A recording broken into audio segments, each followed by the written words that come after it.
Fox Sports. We are the Fourth. We are so. The Braves offense has come alive, taking 3 straight from the Miami Marlins. Last night, the newest Brave introduced himself in a big way in front of an electric Turner Field crowd.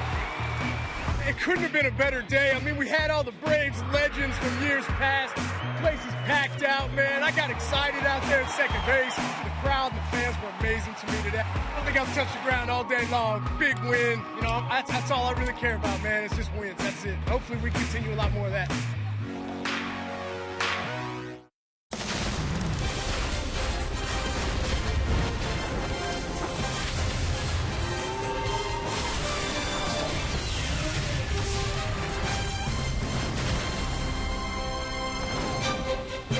Plenty of smiling faces all across Braves country. Faces old, faces new, as Atlanta wraps up this 4-game series with the Miami Marlins, and they've got a chance for a 4-game series sweep. Welcome to Turner Field, everybody. Joe, Tom, and Chip with you for the homestand wrap-up. Fellas, the Braves have won 4 games on this homestand so far. They've scored 35 runs in the first 6 games. The question is, did they save any for Shelby Miller, who starts tonight? Well, Chip, if there's a lucky charm for Shelby Miller, it's these Miami Marlins. We have to go all the way back to the middle of May in that start down at Marlins Park, where he came within 1 out of getting a no-hitter. Right there, you see the reaction of A.J. Brzezinski doing a 360 pirouette on that 2-out base hit by Bohr that spoiled the no-hitter. Well, maybe they are the guys today to help him get back in the win column. Yeah, it's hard to believe he hasn't gotten a win since then, but there you see it. Last 14 starts, 0-7 with a 3.14 ERA. This year against the Marlins, 3 starts, 2-0, 1 run and 9 hits in 19 innings. So hopefully this will be the team to get him back on track. Oh, and one more for Shelby Miller. 17 out of 22 times he's only given up 2 earned runs or less in his starts. He should have a heck of a lot more than 5 wins. Well, you've said it a million times. Hit a homer, throw a shutout, you can't lose. Maybe that's the recipe for Shelby Miller as the Braves trying to wrap up a 4-game series sweep against the Marlins. We'll have lineups and first pitch from beautiful Turner Field right after this.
Here's the Marlins Academy Sports and Outdoor batting order. To beat Miami, you've got to keep D. Gordon under control. The Braves have done that for the most part in the series. D's had just 3 hits, but 3 RBIs. Brad Hand back in rotation, a tough lefty who's given Atlanta some trouble.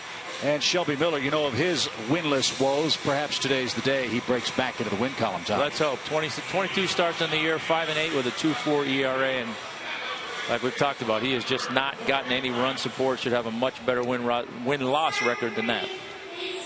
Yeah, his last 9 starts, he's gotten 0 runs to work with in 6 of those 9. His 4 keys to pitching success today. Well, we've talked a lot about the first inning problems of a lot of the Braves starters. Well, today, how about avoiding that first inning virus? It seems to be plaguing all of the Braves starters. And get them while they're hot. That does apply to his lack of run support. The Braves are really swinging the bats right now. They've had a good homestand offensively. Hopefully that will continue for him today. 35 runs for the Braves in the first 6 games of this homestand against the Giants and the Miami Marlins. 67 hits for the Atlanta attack as well. So, you know, Shelby Miller's hoping that continues here this afternoon. D. Gordon ready to go with a .325 average, a homer, 28 knocked in. The Marlins have lost 6 straight games and have the worst record in baseball as of the start of today's play. And we're underway.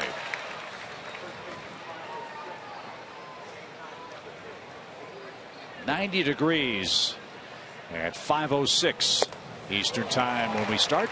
And Miller with a good fastball ahead 0-2.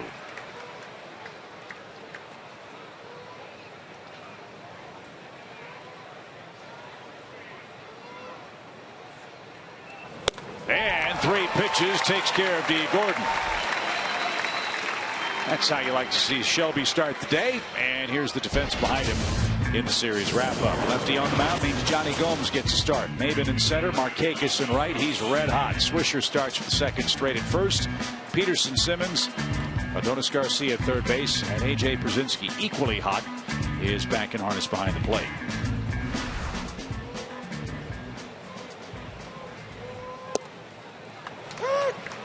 And Ichiro takes a strike. All fastballs, airing it out. Good start. Pound in the zone. You love that. Ooh. Marvin Hudson thought that was off the plate. 1 ball, 1 strike. Yeah, AJ's looking back at him like, you didn't call that? Yeah. Sherwin-Williams painting the corners. That was well into the zone. Wow.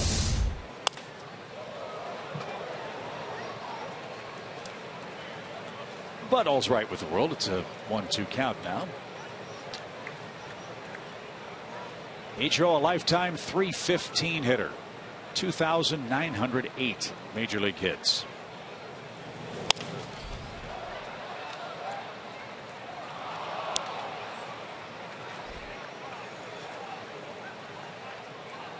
Ichiro's also 4 stolen bases away from 500. There have been only 7 men in the history of the game with as many as 2,900 hits and 500 or more steals. And it won't happen in this at bat. Miller struck him out with another fastball. 2 up, 2 down.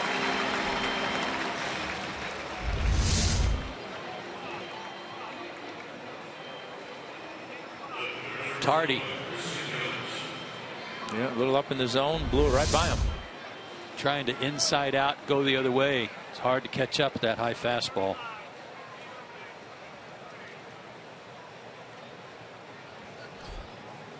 Christian Yelich. Love watching this guy swing the bat, even against the Braves. He is a terrific young hitter. 5 for 13 in the series. His average up to 270. 1 ball, 1 strike. Yelich started the year very slowly. Got a new contract, had some back problems, but since late June has been one of the best hitters in all of baseball. .336 average and a .407 on base percentage since June 27th. Marlins have their hands full with Shelby Miller today.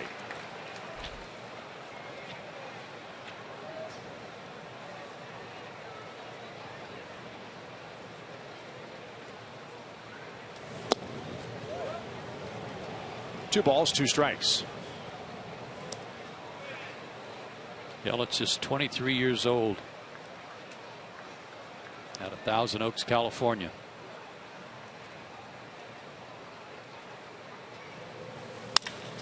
Line drive left field.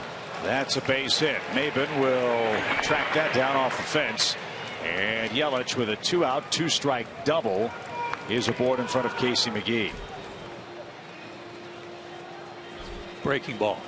Breaking ball coming into him. It finishes in the zone. Not a huge fan of that pitch with 2 strikes. I know you're trying to backdoor it, but you leave yourself such little room for error, because if that happens, that pitch comes back over the plate. The hitter's already in the defensive mode with 2 strikes. He's just looking to stay back on something, and you're doing him a favor when that pitch is coming into him in the strike zone. So there goes the no-hit bid very early for Shelby Miller.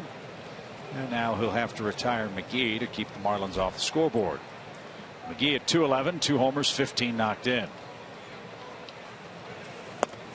And that's a little low. 1 ball, no strikes. And McGee 4 for 6 in his career against Shelby.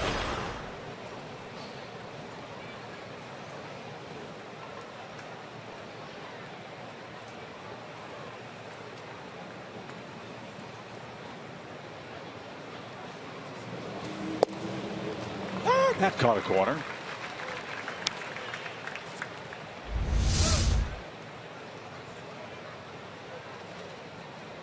Okay, got one back. Yeah.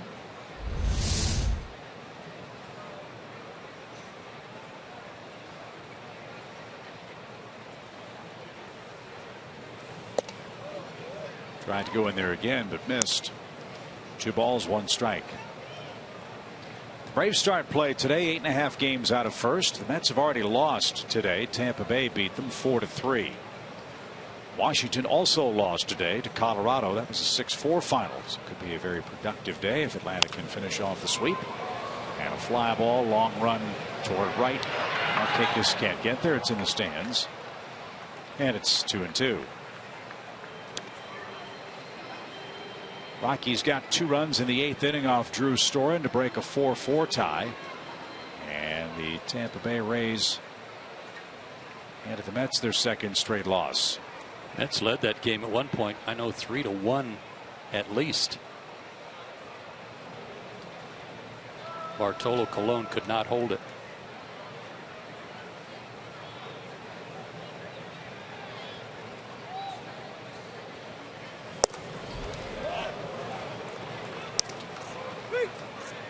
The Mets will host Colorado tomorrow night. Washington hits the road. They begin a trip in Los Angeles to play the Dodgers.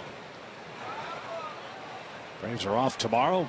Play a 2-game set in Tampa Bay Tuesday night. Full count pitch for McGee coming up in a long top of the first. And he lost him. So 2-out trouble, a double and a walk. It is a virus. But you can put a little ointment on it if you can get out of this without a run being scored. That's Mike Fultonevich. Mike was back in the win column. His first victory last night since May 24th. He gave up 2 runs in 5 2/3 innings. So one long drought ended last night. Miller hoping to end his today.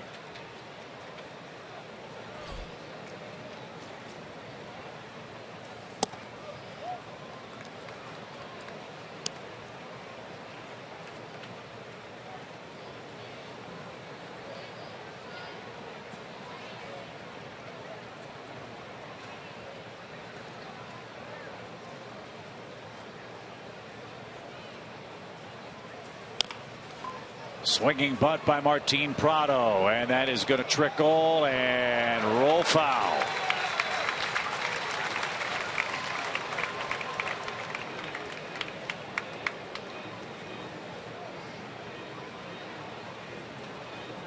There's a chance it'll roll off that grass and pick up a little momentum. You got to let it go on that swinging bunt.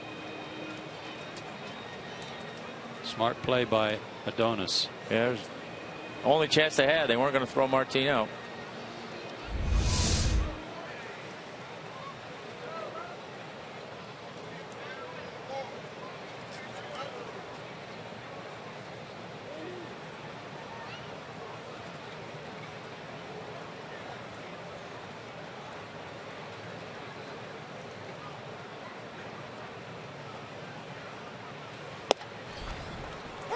Caught a corner. 1-2. This might have been painting a corner from Sherwin-Williams. Well, it was a wide brush. I nicked it. Yeah.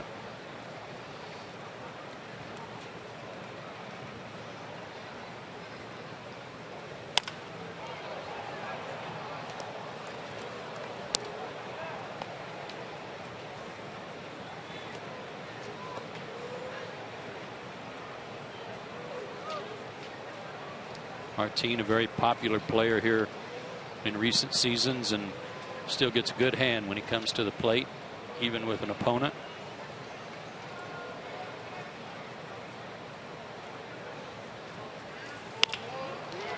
To short. Simmons with a flip to second in time.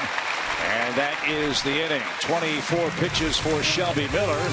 He gave up a hit and a walk, struck out 2, and here come the Braves.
No scores. We head to the bottom of the first inning. The Braves at 51 and 60 have won 30 of 52 games here at home. Jace Peterson leads off the Academy starting 9. Maben, and then the hot hitters Markakis and Przinsky. Gomes in there against a lefty. Nick Swisher had a big hit last night.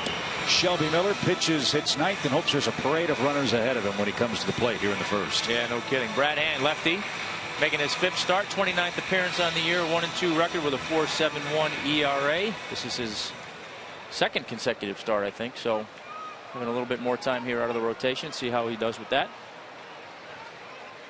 He's got a nice little string working. He's going back to the days in the bullpen. He's worked 10 1/3 shutout innings.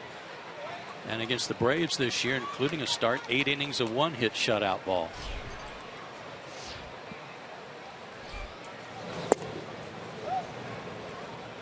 One ball, no strikes. Hand has gotten back into rotation because of the trade of Dan Herron and the injury to Henderson Alvarez, who had to have season-ending shoulder surgery. Marlins also have gotten a scare from Jose Fernandez. He was sent back to Miami after his start here in Atlanta. He was complaining of some shoulder issues. We are told it's not a shoulder problem, but a biceps tendonitis issue for Jose Fernandez. Peterson hits it hard toward right. But a nice running catch by Ichiro takes care of Peterson for the first out. I thought he got that ball over his head. Me too. Ball jumped off his bat too.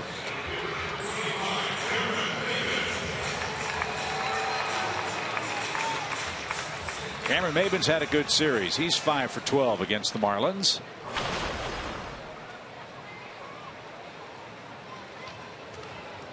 Pair of doubles last night for Maben got him to the 100 hit mark. One of 2 Braves that are in triple digits in the hit column this year.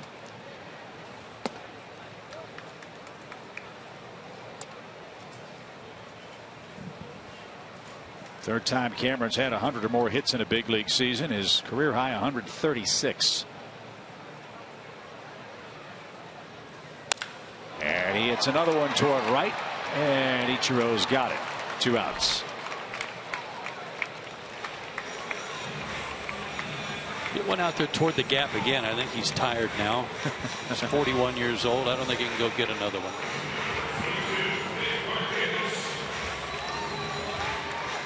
Nick Markakis has picked a great time to have a hot streak. A 15-game hitting run, during which he's tallied 25 hits, 7 of them in this series.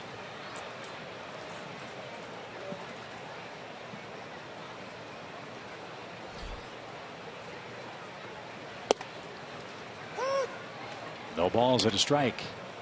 Final day of Alumni Weekend here in Atlanta. Hope you enjoyed our guests last night. Greg Maddux, John Smoltz, Bobby Cox. Got a star-studded broadcast for you again today. We'll have Andrew Jones, who will be joining us in the 2nd inning. Ryan Klesko and Kevin Millwood will be with us.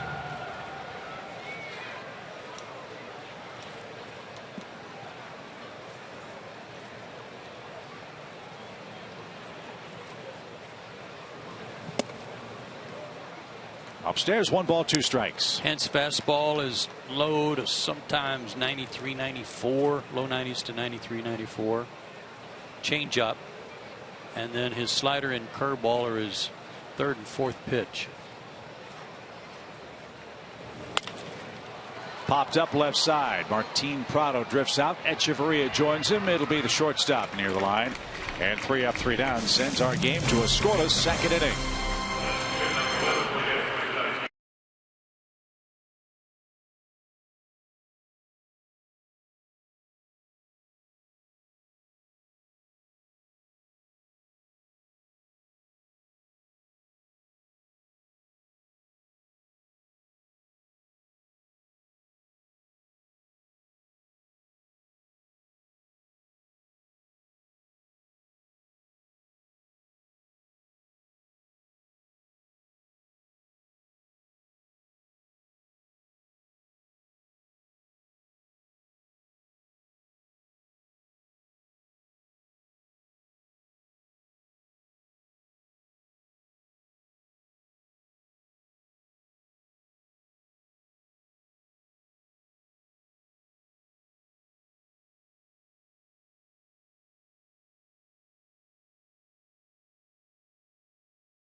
One of the best gloves I've ever seen, one of the best smiles I've ever seen, and one of the best Braves it's ever been in the outfield here in Atlanta. The great Andrew Jones. There is career numbers as an Atlanta Brave, and look who's here. Thank you for having me, guys. How have you been? I've been good. Can't complain. Just enjoying life. That's about it. Well, it's great to see you. Have you enjoyed Alumni Weekend? It was great. You know, good to see all the guys back and have fun and showing off for the fans. The fans came out great and support us.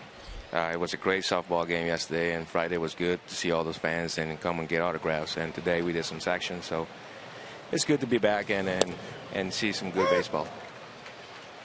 This is Cole Gillespie for the Marlins as we head to the 2nd inning. No score. Have you officially retired? No. I didn't think so. Little pop.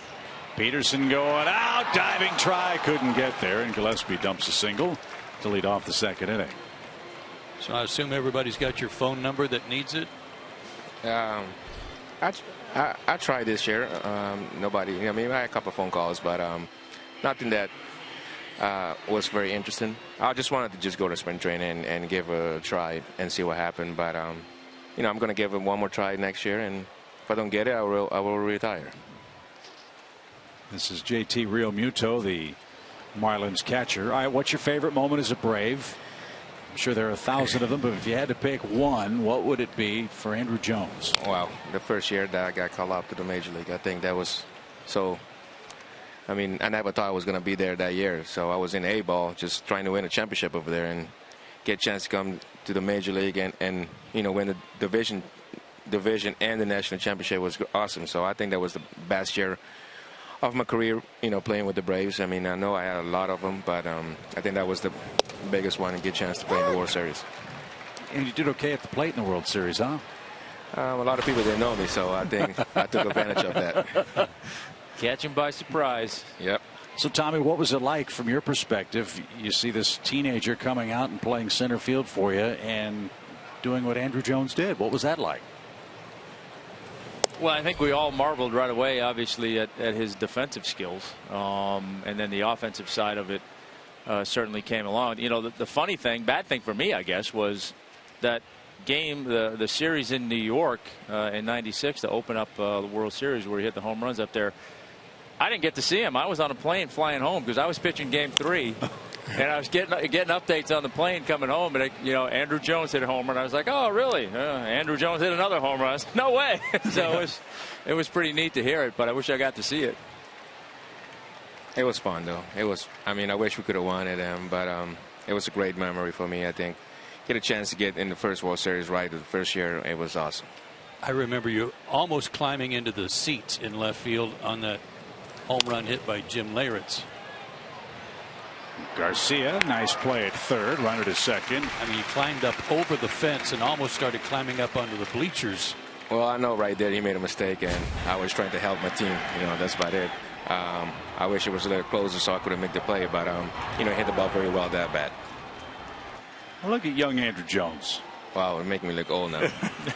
You are. Look at Eddie. Look at Eddie. Look at Eddie. Yeah. Eddie actually got off the ground. I know. I saw that. Danny Echeverria is the batter. 1 on and 1 man out.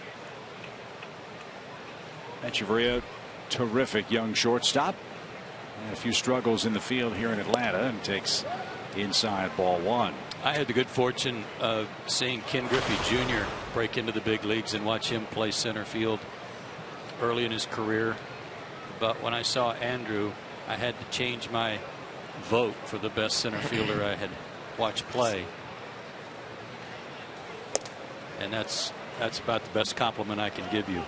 I watch Griffey a lot. I mean, he was one of my idols, you know, growing up. So I like the way he played, and you know, I took a lot of advantage of watching these guys, and especially Marquis Grissom that was here this weekend. You know, I learned a lot from him, and you know, I took advantage of the chance and the opportunities that I got. So what'd you like more, hitting a home run or making a great catch? Well, I took my defense very, very serious. So you know, I wanted to just make plays. I think, you know, I tell a lot of these kids now, you know, you're the only one out there in the position, so you want to make yourself good at that position, because at the bat, you know, you got 9 other guys that can help you. If you don't do it today, you know, you can do it, you know, tomorrow or help your team. But if you're on the outfield, you're the only one who can make that play. So you got to be good at it, and that's why I took advantage, and you know, every little opportunities that I got, and you know, just trying to help my team any way I can.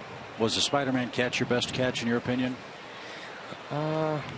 Yeah, one of them. You know, I had a couple of good plays. One time in Philadelphia that I was playing right center, and somebody hit the ball to left center, and it was wet. So when I dove for the ball, I slid probably like, you know, about 40 yards. So that was very fun. I remember a home run you hit in the upper deck at Philadelphia too.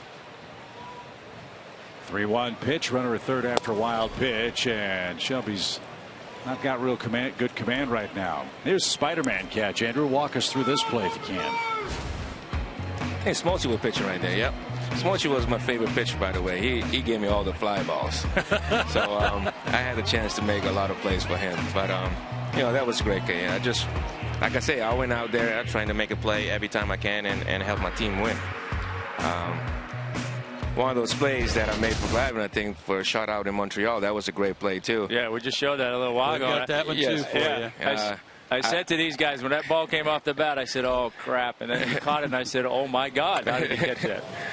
And with a bunt, it's a beauty. Swisher will have only one play. And it's to first. A runs across for the Marlins. Cole Gillespie touches the dish to make it 1-0 Miami. Yeah, I was going to ask you, Tommy had over 300 wins, Andrew. How many of those did you earn for Tommy with your glove? A few, for sure. Maybe about 5 or 10, maybe. I don't know. 5 or 10? Maybe, I don't know. I mean, he was in the league before me, so he was doing. You can say way before. It's okay. I'm older than you. All right. He was doing his job before I got up there. But you know, I was just happy. I was very proud of those guys that, you know, this last 2 years to make the Hall of Fame. You know, Glavine, Maddox, Smoltzy. You know, just privilege to play behind them and be part of those teams, and then give me the opportunity to do what I could do. This is D. Gordon. 1 ball, no strikes, 2 outs. Marlins have scored first against Shelby Miller. We're visiting with Andrew Jones, and a base hit to right. Here comes Echeverria around third. Markakis loads up. His throw is going to trickle to the plate late, and the Marlins have jumped in front 2-0.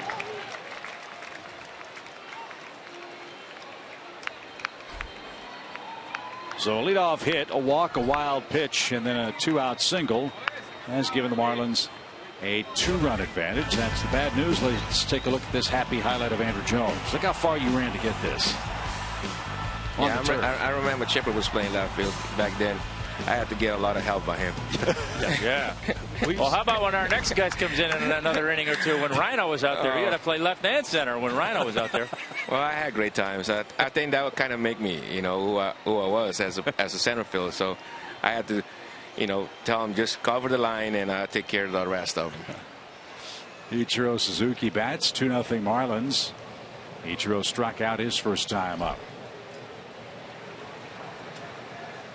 I've always wanted to ask you, Andrew, how proud you must be as one of the pioneers of baseball from Curacao to come and play in the major leagues, and all the youngsters who are coming from your nation to play and play so well up here. Well, I'm very proud of all of them. I mean, it's so many you know, upcoming. So I can't wait for them all to be up here and get the opportunity to show their talent and stuff like that. But I'm so proud of these guys that now is on there right now. You know, the same as the Scopes. Even Bogart is from Aruba. That I know very well, so I'm so proud of him. I think we got a lot of more talents to come, and you know, we're looking forward for the opportunity and go out there and show up. Well, the man in the batter's box is a pioneer for Japanese players to come to the States. You truly were the pioneer from Curacao with the Superstation. Everybody saw you play and said, "Wow, I want to play for the Braves and be like Andrew Jones." Well, right? that's what back then, you know, we were on TBS all the time. So I think that was the only station that, you know, truly show a lot of baseball all the time. So you know, guys who really, you know, admire you and watch you play, and all those kids wanted to be just like you. It's funny. I remember I went to the Caribbean one time with my wife on vacation in the winter, and I was shocked at how many people knew me down there. And I'm like, how do you people know who I am? It's like we get 2 stations, ESPN and TBS. Yep. There you go. Well, yep. I guess that explains it. Have you had a chance to see Andrelton play much? I watch him. I got to know him very well when we played the WBC in 2013. We all bond very well together, and I got to know a lot of them, and we talk every night after games, and you know, we play cards, we play dominoes, and we just talk as a team. And you know, all we do all the time when we get together like guys like that, we just talk about baseball. And you guys played in Japan, didn't you? Or was it Korea? We started in Taiwan, and then we went to Japan, and then came to San Francisco for the finals. And Andrelton had a great series, didn't he? He did. He showed up and you know, show everybody what kind of talent he got. And you had Bert Blyleven as the pitching coach. That had to be interesting. Yeah, it was very good. It was, you know, we had a good solid team. You know, we lack on pitching, and I think that was our problem going towards the end. But you know, we managed the battle. You know, we beat a couple of tough teams like Cuba that are always in the fight. So you know, we battle as a team. I wish we had a little more pitching. I think we could have did better. 3 balls, 1 strike. You know, like everybody knows, if you have pitching and good defense, you're going to move far away. Yeah, you've heard that a few times before, huh? And, you know, that's what Bobby Cox meeting all the time. You know, you pitch good, you play good defense, we would win the game 1-0 or 2-0.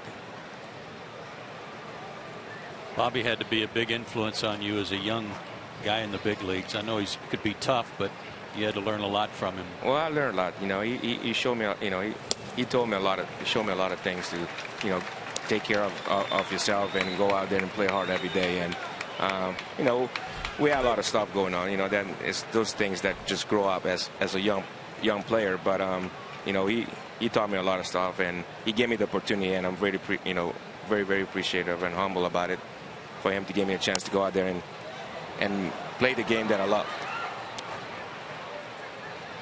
Marlins are making Shelby Miller work today. He's up to 46 pitches. He's not out of the second inning. Miami has scored a couple of runs. 2 hits, a walk, and a wild pitch. Shelby had to throw 24 pitches in the opening inning. Got the first 2 outs on strikeouts. Then the fish went to work, and that just missed inside. And Ichiro gently lays down the bat and makes his way to first.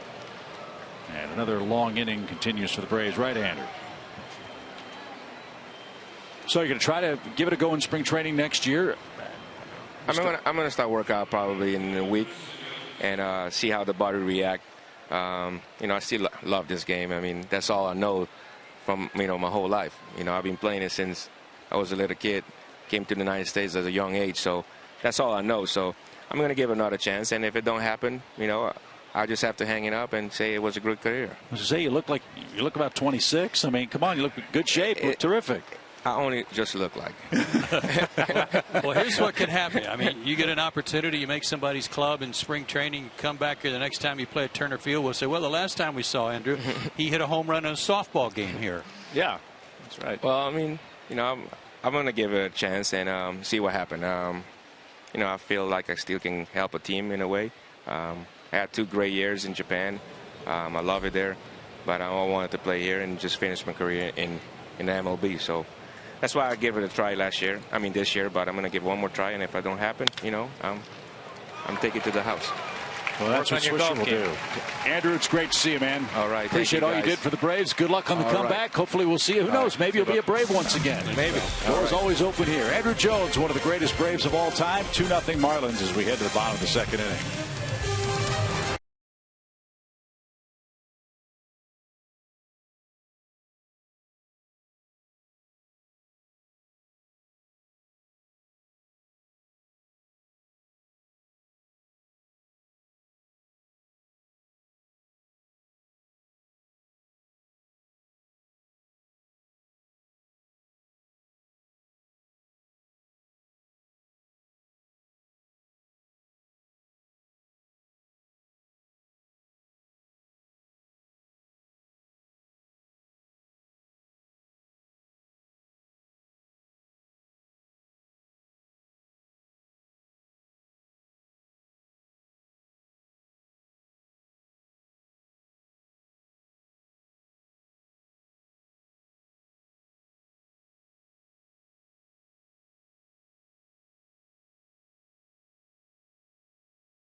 Today, Braves fans, we're 5 days away now from John Smoltz Hall of Fame bobblehead night, Friday, August 14th against the Diamondbacks, brought to you by Coca-Cola and Delta Airlines. The first 20,000 fans get a bobblehead featuring John Smoltz. Get those tickets. Go to Braves.com. Andrew looks great, doesn't he? He does look good. And so does she.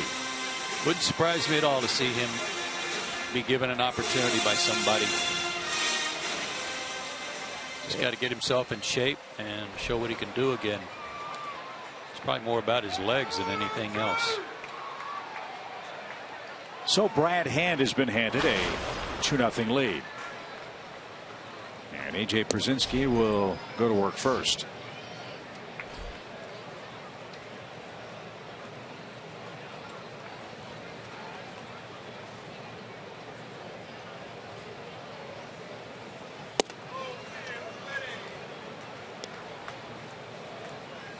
AJ's riding a 13-game hitting streak.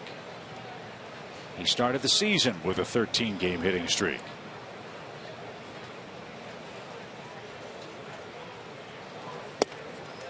And he made Hand throw a strike, and Brad did. 2-1 the count.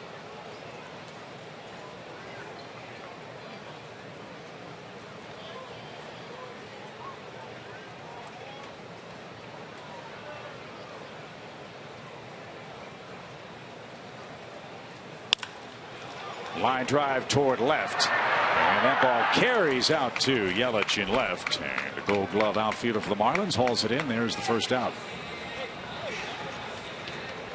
3 flyouts and a pop out so far for Brad Hand. 1 away for Johnny Gomes.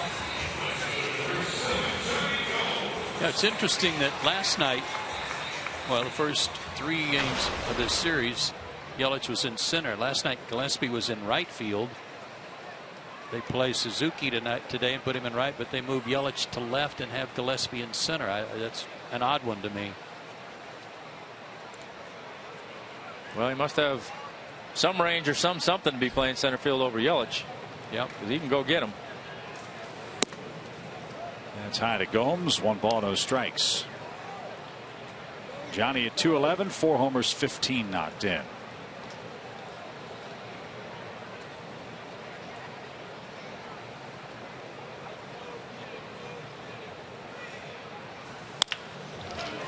To the left side, and Prado's got it, and there's the second out. Braves have seen Brad Hand quite a bit. He made his major league debut against the Braves June 7th, 2011. Went 6 innings of 1-run ball that day.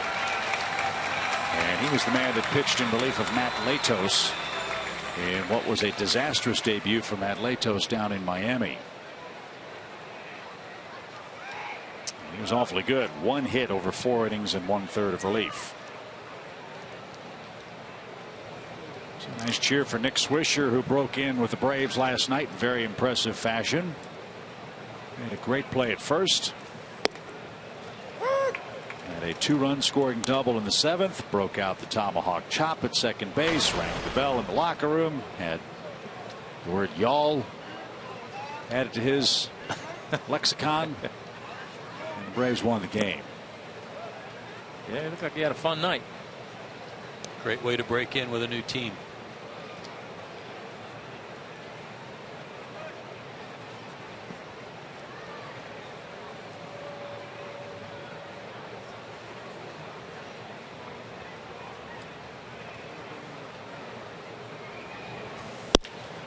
Back to the mound, off the glove of the pitcher, but right to D. Gordon.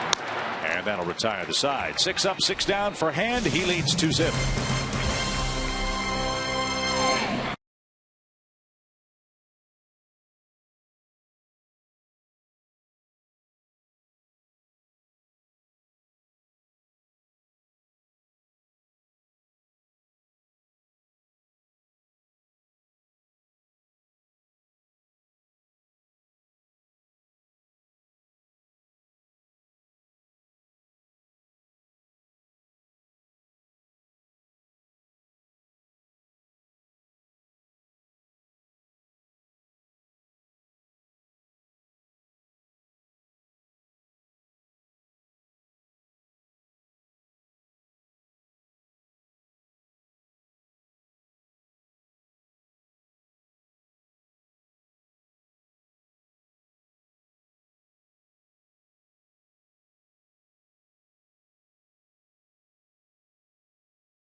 Thrilled to be joined by another Braves great, Kevin Millwood, who was in rotation with the Braves from 1997 to 2002.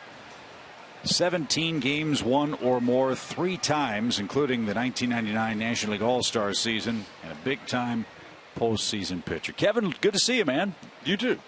Good to be seen. That's always good. It is good. Did you have fun yesterday and last night? Yeah, it was fun. It was hot. That wasn't fun, but it was good to see some of the guys I haven't seen in well, I guess a year. Doing a great job, aren't the Braves, with the alumni and Greg McMichael keeping it all organized? It does a very good job. Everybody feels welcome. It's easy. Easy to get your family in and out and taken care of well, and they do a great job. So what's it like seeing all the guys again? You caught up with the big three with whom you pitched during most of your career with the Braves. Had to be awesome to see, and awesome to see all of them are in the Hall of Fame. It is. It's hard to get too close to the Glavins of this world. So, speak to them once, and then you gotta move on. Well, now that I know where you are, I didn't know where you were. I just, now I know where to find you. That was the plan. Yeah, exactly. 1-2 for Casey McGee, playing first base for the Marlins today, and Shelby just missed. Kevin, what was it like coming up with these guys already here and established and doing their thing, and you're a young guy trying to make your mark? How much pressure did you feel coming up trying to fit in? Well, you always felt like at least 4 days you got a really, really good chance to win. And then my day, you definitely don't want to have a letdown. But you figure if you do have a rough outing, it might be okay. Just don't have too many of them. Fly ball toward Markakis and right. Nick near the line is there. He's got it. And there's the first out. You're being way too modest. Yeah. Because I bet a lot of fans don't know that Kevin Millwood won 169 games in the major leagues and had 2,083 big league strikeouts. I didn't know that. I didn't know you were over 2,000 strikeouts. That's remarkable. It's pretty cool. I got it my last year in Seattle, and it was a fun thing, cool thing to have under your belt, I guess. But I don't know. Were these guys a big influence? So did they help you even after you got to the big leagues? Oh, of course. I mean, just sitting around talking to them, or you don't really have to talk to them. You could just sit around and listen to them. And that made a huge difference in my learning curve. I figured things out a lot faster than a lot of people just from being around those guys. Yeah, I would imagine between John Smoltz and Liam Mazzoni, there wasn't a whole lot of chances to get a word in edgewise, right? No chance. No chance. Now, I always thought he was for that group of guys. Like, it wasn't easy for young guys to come in and be a part of what we were doing, obviously. He had the perfect mentality for it, because this is what he is. I mean, I think he's got a pulse going right now, so he wasn't intimidated by a whole lot. I mean, we used to joke that if somebody called him tomorrow and said, "Hey, Kevin, you won the lottery for $180 million," he'd be like, "Thanks, that's great, appreciate it." So I think his demeanor was perfect, because he learned, he did his thing, but he wasn't overwhelmed by it. 1 ball, 1 strike for Cole Gillespie, the Marlins center fielder. 2 quick outs for Shelby Miller here in the 3rd inning. And that's out of play. Nate Silver is a very well-respected baseball writer. And he said that the 1997 Braves rotation might have been the best rotation in Major League Baseball history. And you were part of that rotation. That has to be incredible to think about in those glowing terms, Kevin. That is pretty cool. I mean, I think we all know why that stuff might be thought of that way, and I'm not a big reason for that, but oh, come on. But it's a pretty cool thing to be any part of. I'm just glad you didn't say thank you. I appreciate it. I appreciate it. I was going to end with that. Okay. No, we had 5 guys that won 15 or more games that year, right? That was Nate's point. 3 balls, 2 strikes for Cole Gillespie. 2 runs, 3 hits for the Marlins. Zeros across for the Braves in the early going this afternoon. Visiting with Kevin Millwood, part of our alumni weekend festivities, and a shot up the middle, a base hit for Gillespie. Gave it over quickly, cuts it off, and that's the 4th Miami hit. The only thing that bothered me about Kevin was that after the Braves sent him to Philadelphia, he got riled up and threw a no-hitter. he did it there instead of here. That got me. I tried here. I don't know. Just couldn't make it happen. Where's home now? Home is in. You don't have to give us the address. You can just. Home is Lake Lanier. Okay. Live up in Gainesville and love it. It's quiet, private, and that's about all I like. Quiet. I know you had your sons with you here for the weekend too. I bet they had a good time. They're having a blast. Conley pinch ran for me the other day in the softball game, which I greatly appreciated. And but they're both just having a good time checking things out. Just thought of something. If ever we need to have someone do a Bruce Bochy impersonation, we found our man. Yeah. Sounds just like the Giant skippers. Real Muto swings and misses. And takes a strike. I'm sure, Kevin, you follow the Braves from Gainesville. What do you think of what the ball club's trying to do? And what do you think about what John Hart and the Braves are looking forward to in the future with all the pitching they've brought together? I think that's it's always a great place to start when you can stockpile good pitching in the minor leagues and along with some good pitching here. Kevin, it's great to see you. Welcome back for Alumni Weekend. You hope you and your kids have a great time, and don't be a stranger. Yeah, exactly. Okay. Stop on by. Kevin Millwood. Thank you. That ends the Marlins third 2-0 Fish, and the Marlins may be challenging this call at second base on the tag out of Cole Gillespie. And yep, they are going to review the play at second. Let's take a look at the replay and see if Gillespie was indeed out. Looked like he was popping up in his slide, but I couldn't tell if his foot was on the bag. Yeah, I thought he was safe in real time, but well, you've got younger eyes than the rest of us, see. Kevin, safe or out? What do you think? Kevin thinks he's safe. I think he's safe too. So this one might be overturned, and it'll prolong the inning, and Real Muto will continue to hit. Clear and convincing. It's got to be clear and convincing evidence.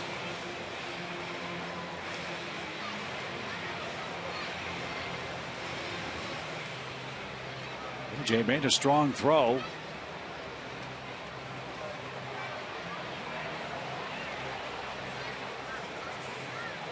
And that center field angle, as close a call as we can get, and the call is going to be overturned. So it is a stolen base for Gillespie, and that's his 4th. And Real Muto will continue to bat after the call at second was overturned. So it was clear and convincing evidence that the call on the field was incorrect. David Rackley, the second base umpire, had the call changed.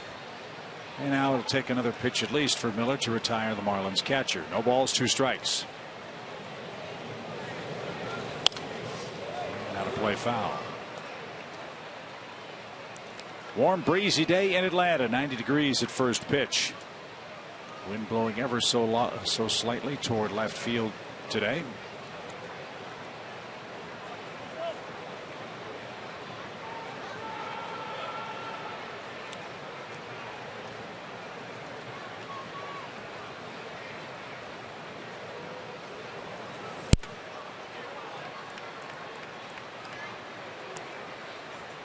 One ball, 2 strikes.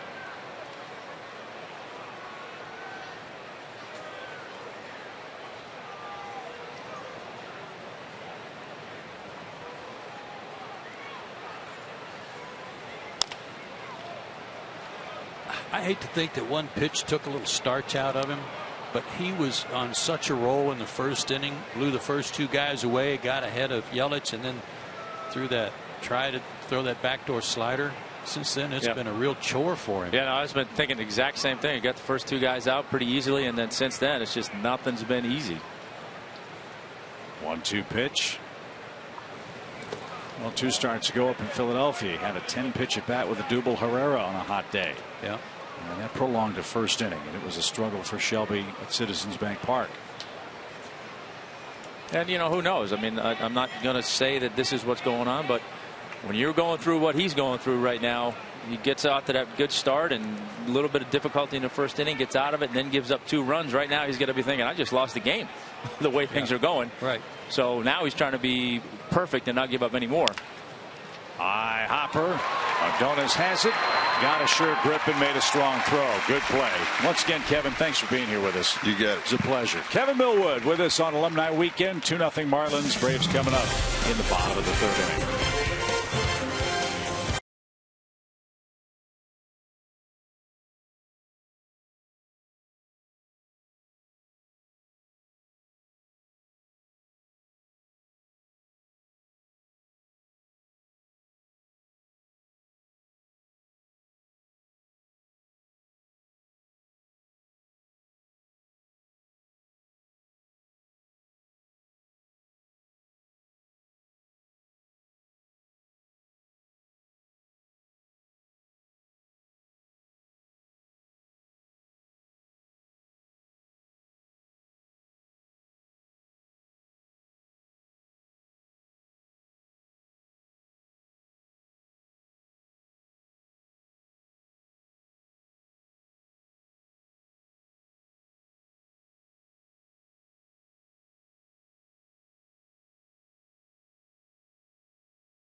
And outdoors, right stuff, low price every day.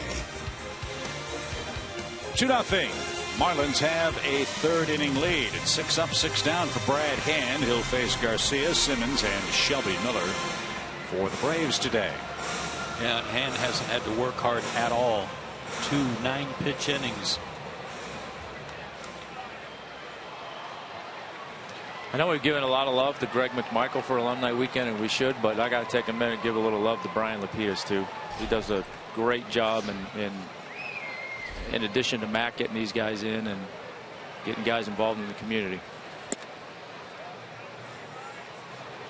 It's a tough deal to organize this many people coming in. And their families. Coming and going. Yeah. 1 ball, no strikes. And we'd be lost without the help of Beth Marshall in the Braves media relations department. She was able to wrangle all the Braves alumni to come to the booth and talk to us. So, you're right, great work by all those folks behind the scenes this weekend. As a shot to second is snared by Gordon. Garcia is out number 1. 7 up, 7 down for Hand. And Andrelton Simmons is the batter. I was talking to Andrelton today before the ball game, and I said, how's your thumb today after your first game back? And he said, well, it's better today than it was yesterday. And he said the first ground ball hit to me yesterday, I tried to barehand and hit me right in the thumb. Oh, that's always the way. Well, you live to tell about it. He goes, yeah, it hurt right then, but it got better right away.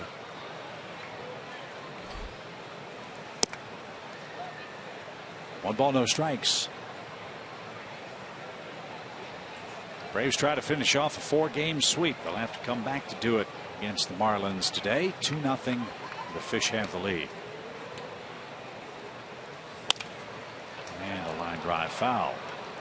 The Cubs did finish their sweep today. They blanked the Giants 2-0. Cubs are on a roll. They're trying to gain ground on the Pirates for the top wild card spot. They really buried the Giants, who are neck and neck with the Cubs for the second wild card before that series started at Wrigley Field. Jake Arrieta started today for Chicago. Boy, has he been good. Sure has. You know, if he won today, it'd make him 7-1 in his last 10 starts.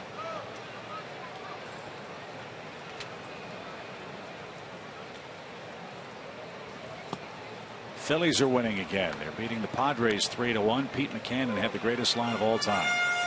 The interim manager for the Phillies. Remember, the Phillies had the worst record in baseball. He said, we had the #1 pick, and then I came along and screwed it up. The Phillies are 15-5 since the All-Star break. And a strike to Simmons, who was on his way to first base. Where was this? Sherwin Williams will tell us if he painted the corner. I think I see space in there.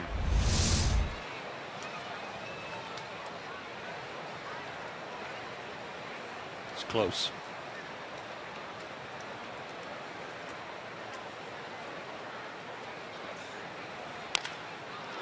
Fly ball right, and Ichiro has it, 2 out. And Shelby Miller is coming up, and perfect through 2 2/3. Y'all want to stick around for the 4th inning. Ryan Klesko is in the booth. He'll be joining Tom, Joe, and me for a quick interview this afternoon.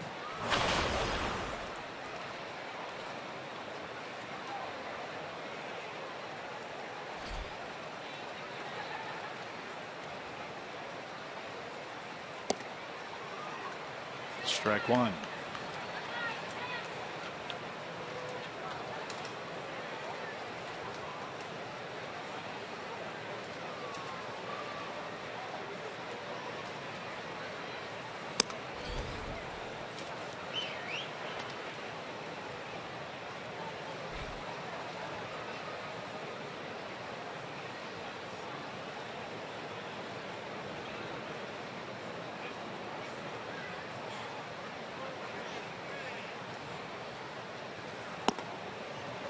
Marlins are trying to snap a 6-game losing streak to Atlanta.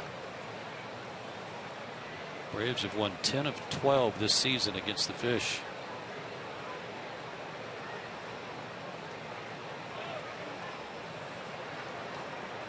Shelby can help himself here. He's ahead in the count. And he does. That's headed for the left field corner. That's the first Atlanta hit of the day. And the 3rd hit of the year for Shelby Miller. Well, it sure was solid. Nothing cheap about it.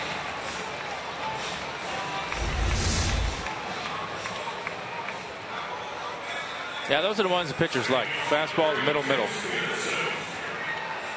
Playing them off the line, not thinking he's going to pull a ball, but he turned on that one. Braves have been a good 2-out hitting team this year. Let's see if Peterson can bring home the pitcher and cut this lead in half.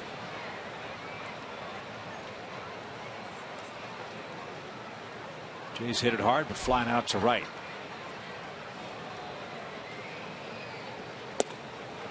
And got a breaking ball for a strike.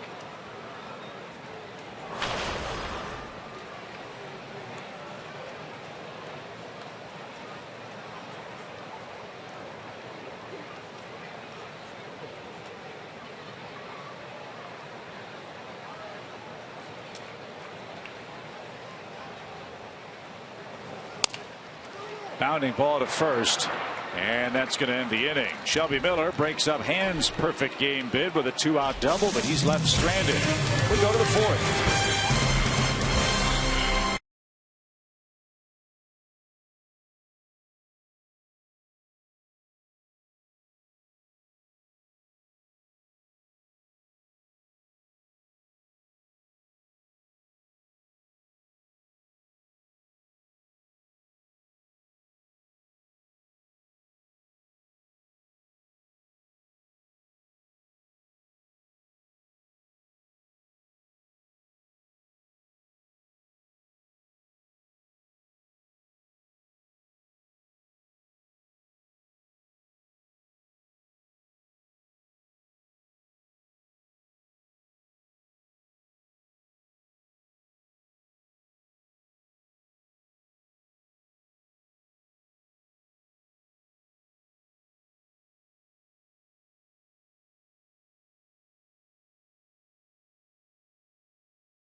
When Ryan Klesko hit him, they went a long, long way. There are Ryan's numbers with the Braves, 1992 through 1999, and of course the huge effort in the World Championship season of 1995. And you look the same now as you did back in those pictures from about 20 years ago.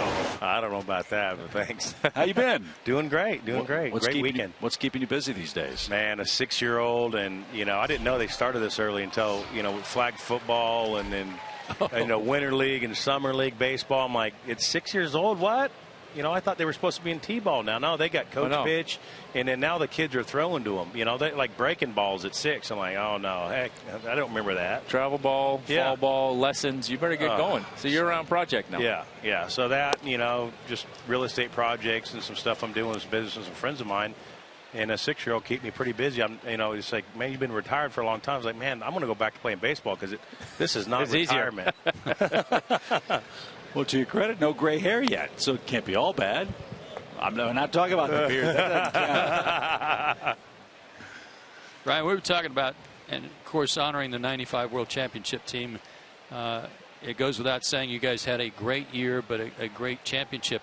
And we were going through some of the game-by-game notes of the series, and I'm sorry, I did not know you were the only guy in baseball history to homer in 3 consecutive road World Series games. Very impressive. I didn't know that anybody couldn't do it. There's a lot of guys that hitting homers. I didn't know that until they brought it up. I was like, oh, that's cool. Well, I mean, if the guy next to you had thrown a 1-hit shutout in Game 6, you could very easily have been the MVP of the series. Hey, buddy. I mean, some of my home runs didn't count for anything. We needed this guy out here to throw shutout innings. We'd get a run sooner or later with DJ or something. But, no, I had a good time. I was young. I was still basic. I was my second year in. The year before, my rookie year, was a strike year. And then I got a cup of coffee in 92, 93. So I'd been there a couple years around these guys, and Chip had been around a couple of years in and out of spring training, call-ups, Javi, and, and again with Cleveland, no one who Ramirez or Jim Tomei were at the time. They just young guys like me and Javi, kind of no names. And, and then a lot of us ended up having a good career, and we had a good time. We had a good time. But I honestly, to win your World Series the second full year in baseball, and with the team that we have with Tommy and Maddox, and we thought we were going to win, World Series every year, and we approach it that way. It was the Braves' way. You went to win. We weren't thinking about batting averages and, how many wins you had. You went out there to play to win that game, and that's the way we were taught all the way through the minor leagues with Bobby and Sherholt. So, what are you hitting? I don't know. You know how many home runs you have? Well, I don't know. That's the way we approached it because we were so hungry to get back to because we knew we had a good team, and that's the way it was bred into the system. And I think that's why the Braves have won for so long. Were you on that great team at Greenville? No, I was in. Were you a year behind them? I was a year. I was in Richmond. You were in Richmond. Yes. Okay. Yes. Yeah, and we had a good team in Richmond. But that was one of the things that the Braves were good at, is moving guys up together that were having success along the way in the minor leagues. Oh, I think my A-ball team had 16 guys make it to the big leagues. A-ball. That's impressive. It was crazy. We had Wohlers there and Tony Tarasco and not guys made it with the Braves, but overall we had Billy Taylor. You remember Billy Taylor? Oh, yeah. He was a closer with Oakland. We couldn't find a spot for him. He was a closer for Oakland A's. He couldn't even make it out of our AAA to our big league team because we were so loaded in the minor leagues. That's how good we were. I'm not saying he wasn't good enough to pitch for the Braves, but unfortunately, we had Wohlers and we had setup guys. Right. Yep. You couldn't break our lineup. Well, that's what the Braves are trying to get back to, and I'm sure you follow this, being out of the game now. For a while, the Braves got away from that philosophy. Now it's started to come back, and John Hart's really reloaded and revamped the farm system so that in a couple of years, we hope to have the exact same situation repeat when we get to the new ballpark, if not sooner. Right. And you guys seen the talent coming out of minor leagues. We all agree. I know we're all agree. You have to start with an excellent minor league system and the scouts and the draftees that they're doing. You have to get back to making sure you get the right drafts and make sure you're drafting the right guys. And you've got a loaded. We wouldn't have got guys like probably Smoltz or Fred McGriff and stuff like that if we didn't have guys that good prospects to trade off. If you don't have good prospects to trade off, you're not going to get those guys to make the playoff runs. D. Gordon's the batter with 2 outs, and Miller back on the beam, delivers a strike. It's 1-1. This is a good team, Ryan. You would like playing with these guys. They play hard. They hustle. We keep talking about it all year long. They've been a fun team to watch. Yeah, I mean, these guys have been right there in the heat of things the whole year. You know, I know they had talked about they're going to lose this or lose that. When I went down to spring training and saw these guys, how much talent they have and how hard they work, I mean, they got a great bunch of guys here. And I think that's starting with that base of great young guys with some mixture of some veterans, and they played good all year. You know, there's been some ups and downs, but you know, they've come out and played teams that they were supposed to lose to, and they were beating them. And I like this team. I like the way that they've revamped their minor league system. The pitching is strong. Shelby Miller's thrown great all year, and hey, it's a fun team to watch. AJ Brzezinski, look at him. He's coming out there battling. I mean, he's what these young guys are looking at. He's teaching them the right way. Swisher trying to make a play at first with a fast man running. We'll wait for the scoring. As it stands now, the Marlins have 4 hits. And a fast man at first with 2 outs for Ichiro, who has struck out and walked. Ryan, you really did get to experience baseball life on both sides of the fence. You got to play with the big 3, and then you had to face the big 3. I'm sure I know which one was more fun as this one gets away. And Gordon's on his way to second. But that had to be a real eye-opener for you when you went to San Diego and all of a sudden the Braves come to town. You got to try to get hits against Maddox and Smoltz and Glavine and Millwood. Oh yeah, that's something that's tough. I mean, mentally, I mean, you don't know what to do. You know what they're going to throw you pretty much, but there's so much, you know, other involved in that. It's like, man, I want to do so well against them, but you got to relax and play baseball. Man, I'm swinging, you know, I'm trying to take him deep. I'm striking out. I'm like, man, I got to relax and take this like any other pitcher. You know, let's calm down here. And in the meantime, you're laughing. You know, Greg's yelling at you. You know, of course, you know. I remember him throwing I knew he was going to. I knew it was a certain situation. I said, okay, he's going to throw me a cutter in here. I just know it. You know, there's a guy on. I'm just looking in. If he throws that ball away, I'm going to he throws me a cutter and I hit it in a home run. I'm like, oh my God, he just took Greg Magg's deep. And I'm laughing at myself. And he's yelling at me down the line. I'm going to get that bat. I'm going to get that bat. And you know, screaming at me, you better run. I'm going to get that bat. And next at bat, he broke it.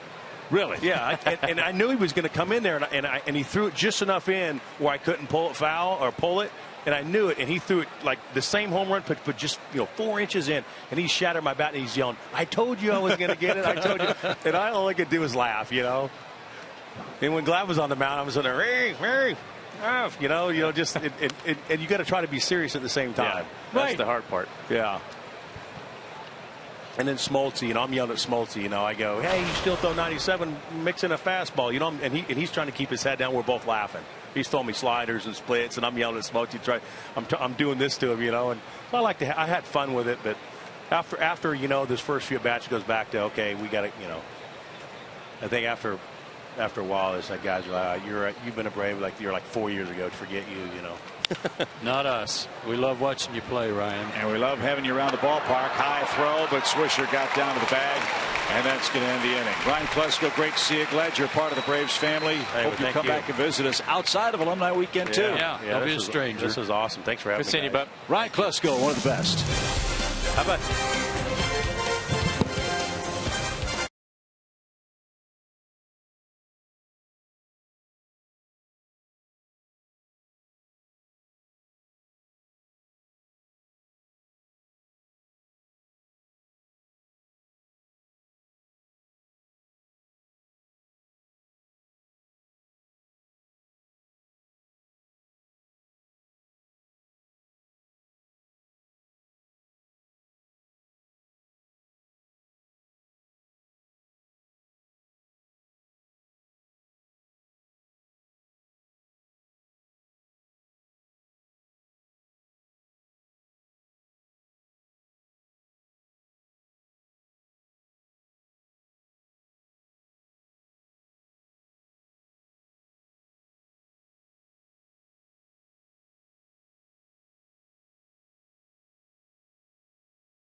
We'll head out to Hartsfield-Jackson International Airport, where Mac Honey's grilling the hamburgers right now for our trip down to Tampa.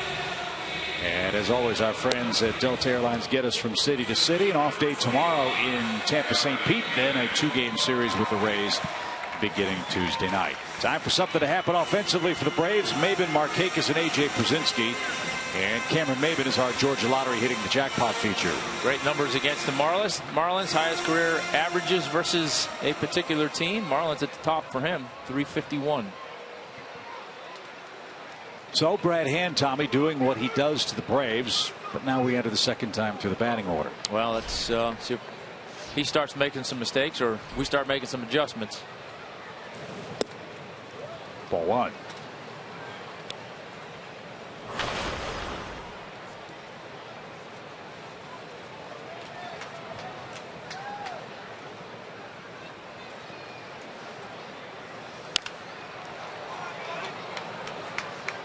All right, boys, this hot offense been going on during this homestand. Time to kickstart it. 35 runs in the first 6 games of this homestand, but nothing today and just 1 hit.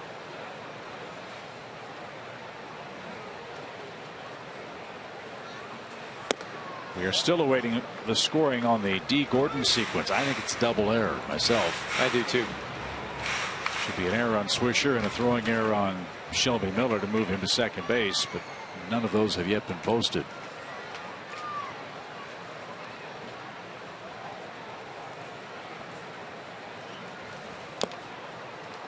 Hand does something as he gets ready to deliver the baseball you don't see too often. He double taps the ball in his glove before he makes his pitch to the plate. Somebody else I remember doing that. I can't remember who it was, but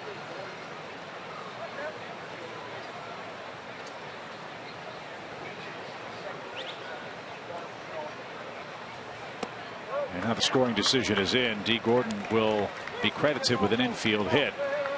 And then Shelby Miller's throwing error moved him to second base. Nothing came of that play. Marlins failed to score. So Miami now 5 hits. The Braves have an error. Full count pitch for Maben. And there's the start. Leadoff walk. Here's that play we were talking about. A little tapper near the line, and first of all, Nick was trying to make sure that ball didn't get by him because it would have probably been a triple. And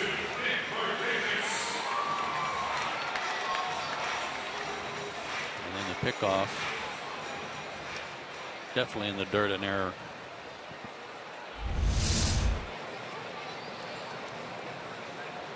So we got a fast man aboard, and the hot hitters coming up. Markakis, Pierzynski, Gomes, Swisher, and Garcia. 2-0 Marlins. Markakis popped out his first time.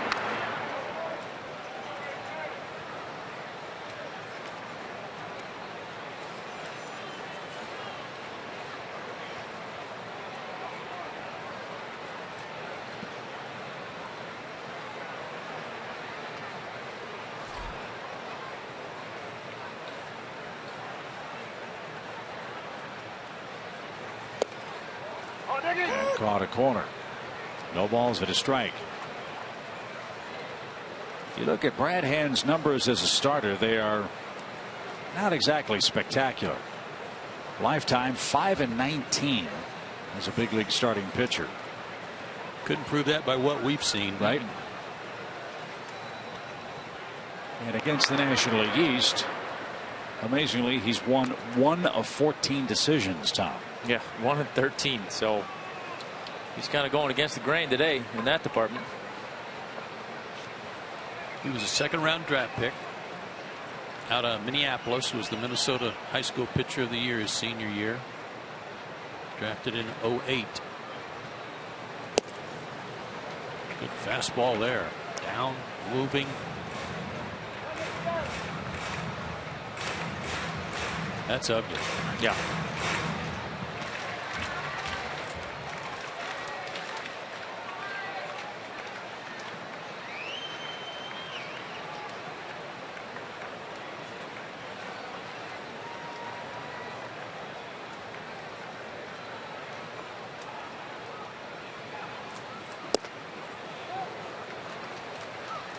That was in on Nick's hands, but he held up. 1 ball, 2 strikes.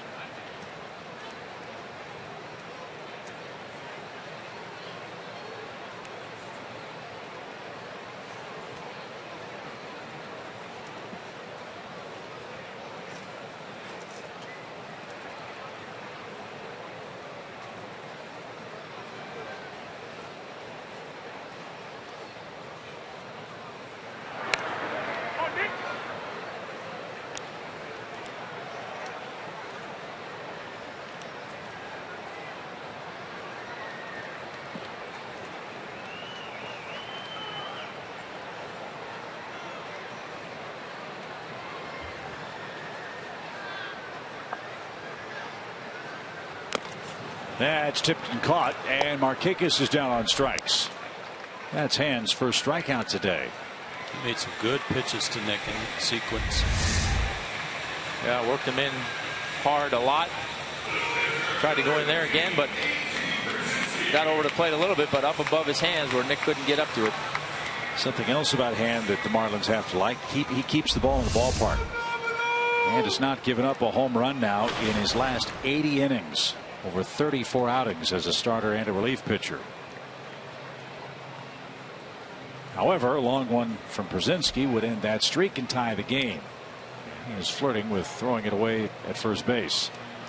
See what you're doing? Trying to put the whammy on him? Yeah. No way.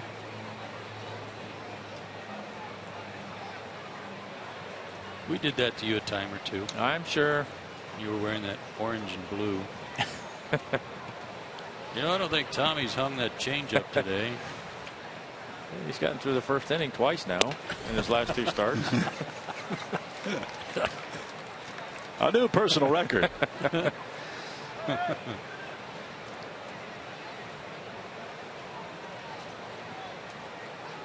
He's taking a long look in the Marlins dugout. Took a walk after he delivered that pitch off the plate to Brzezinski. Well, he hasn't had to work too hard. I know it's a hot day, but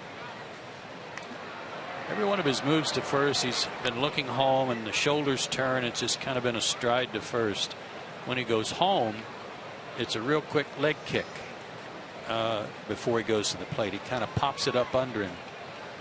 Yeah, I don't think that pickoff move is necessarily designed to pick anybody off by deception. It's more if they happen to go on first move, but his best weapon is to be unloaded quick to the plate.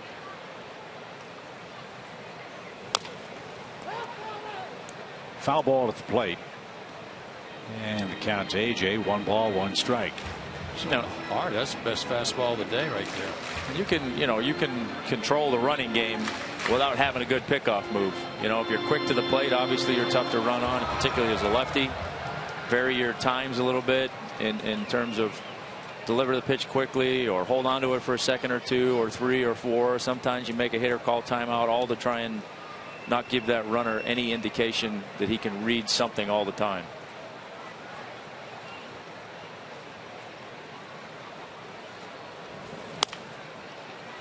Squib toward third. Prado to second for 1. And the Marlins turn the double play. AJ and the Braves are doubled up. That sends our game to the 5th, where the Marlins are in command. It's a 2-0 game.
Thursday, October 1st for a free post-game concert brought to you by Coca-Cola and Delta Airlines.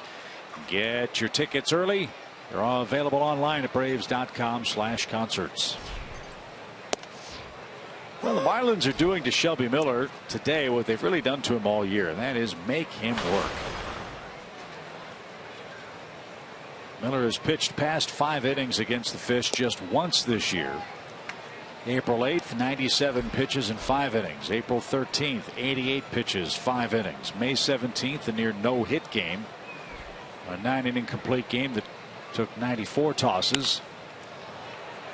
As Yelich pops one up left side, Simmons on the run, can't get there. And then today, 92 pitches as he starts the 5th. Yeah, sometimes you have teams for whatever reason that matchup creates that. You got to work harder. You know, it's whether it's your command is a little bit off, so you're deep in counts, or in this game, it seems to me that there have been a number of foul balls where Shelby's had an opportunity to strike somebody out, and a couple, 2-3 foul balls later, he finally gets the out, and that certainly makes him add up. As demonstrated here. Braves know all about the man in the batter's box, Christian Yelich. Atlanta actually drafted his brother. Colin Yelich was taken by the Braves in the 29th round out of Sam Houston State. He's a left-hand hitting catcher, DH. And if he can hit like his big brother, Braves will be real happy. Well, maybe we get him to the big leagues and get his big brother over here with him. That'd be all right. Yeah.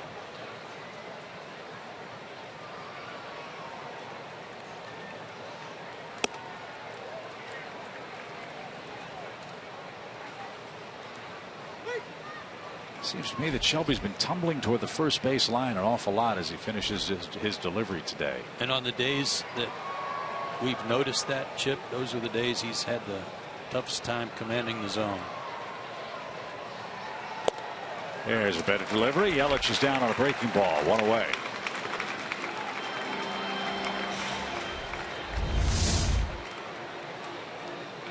Didn't try to overthrow that one.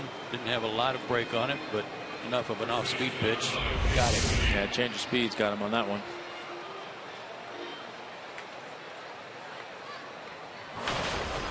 Four strikeouts for Shelby. Good start to the 5th inning. Here's McGee.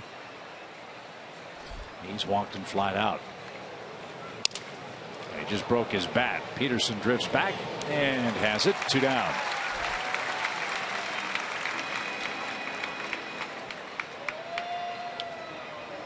And here's Martin Prado. Marlins are going to be a fascinating team to follow the rest of this season and in the offseason, as they usually are. Don't know if Dan Jennings will remain as the manager of the Miami team. Remember, in the unorthodox manner that is the Marlins front office, they brought Jennings out of the GM office and made him the interim manager, replacing Mike Redmond, who was relieved of his duties mere minutes after Shelby Miller almost no-hit the Marlins down in Miami. There's an article in the Miami paper today that talked about potential successors if they decide to move Jennings back into the front office. Ron Gardenhire, Bud Black, Dusty Baker. I was just wondering if Dan Jennings was, I'm sure involved in the firing of Mike Redmond. I wonder if he'd fire himself the way things are going. That's hit toward right center. Maben tracks it down, and Shelby Miller has a much needed 3-up, 3-down frame.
here. And again, over 50 former Braves on hand for this 3 days of fun in the sun. Chipper Jones only needs 2 pitches to hit 2 home runs in the softball game yesterday.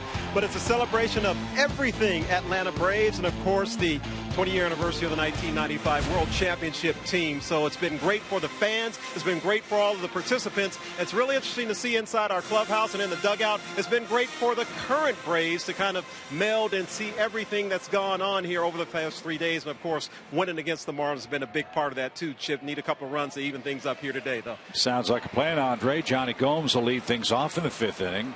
And I totally buy into what Andre said. You get players of your caliber with the track records that you had here, Tommy. Guys like Johnny Gomes and A.J. Brzezinski certainly know and appreciate that. But to get back to where the Braves were, you have to understand where you were. Oh, no question. You know, look, I know when I played, if you know, Hank Aaron came in the clubhouse, it was a big deal. Warren Spahn came in the clubhouse, it was a big deal. You know, Murph, you know, all those guys. You know, it was great seeing them, and you know, you're obviously a lot of times nervous to talk to them, but if you got the opportunity, it was really cool. And I know the same was true. Like, one of the best places was always in spring training. You go to Dodger Town in spring training and see some of their guys that they would always have around, especially Sandy. I mean, it's pretty cool when you get the opportunity to talk to those guys. So I'm sure these guys are having some of that this weekend. I was going to say it had to be great to talk with him as a fellow baseball player, but to talk to them as a person. I mean, you obviously have a bond that people who do what I do don't have with those guys. Right.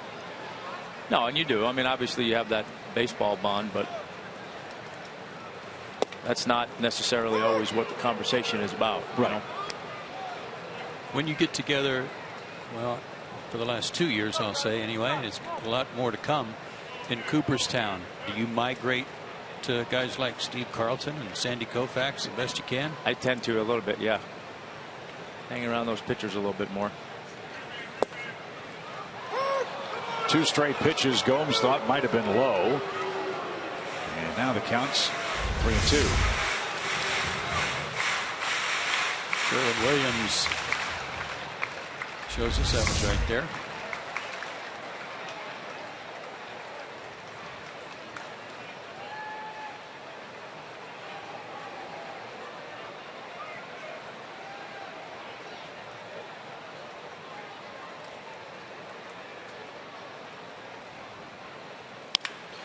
That ball stroked towards center. And a great jump by Gillespie. Man, that was hit well. I mean, you can't hit one any more solid than that. I was hoping it would slice a little more. Yeah, I was hoping because it wasn't Yelich in center field that maybe he wouldn't get to it, but Gillespie covered some ground in that one. Like I said, I think it was hit too hard, though, to maybe slice as much as you would hope. Guys, the Braves have 1 hit, and it's by their pitcher. Got to fix that. Swisher's up. He bounced one up the middle that hand deflected to D. Gordon for the final out of the 2nd inning. I mean, I can't imagine that going through this that Shelby hasn't blown a gasket somewhere along the line, because I mean, it's just natural. But I wonder if at the same time he's almost just numb to it now. It's just like, oh yeah, what's new?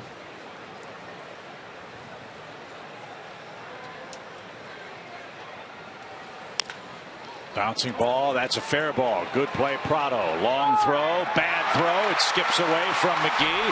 Swisher avoids the first base umpire and is on his way to second, and he'll be there with 1 out. Let's see how that's scored. That might be a hit and an error. Prado's only made 5 errors at the hot corner for them so far in the year. Long throw here. Foul territory, and he couldn't get it there on the fly. So high hop, too.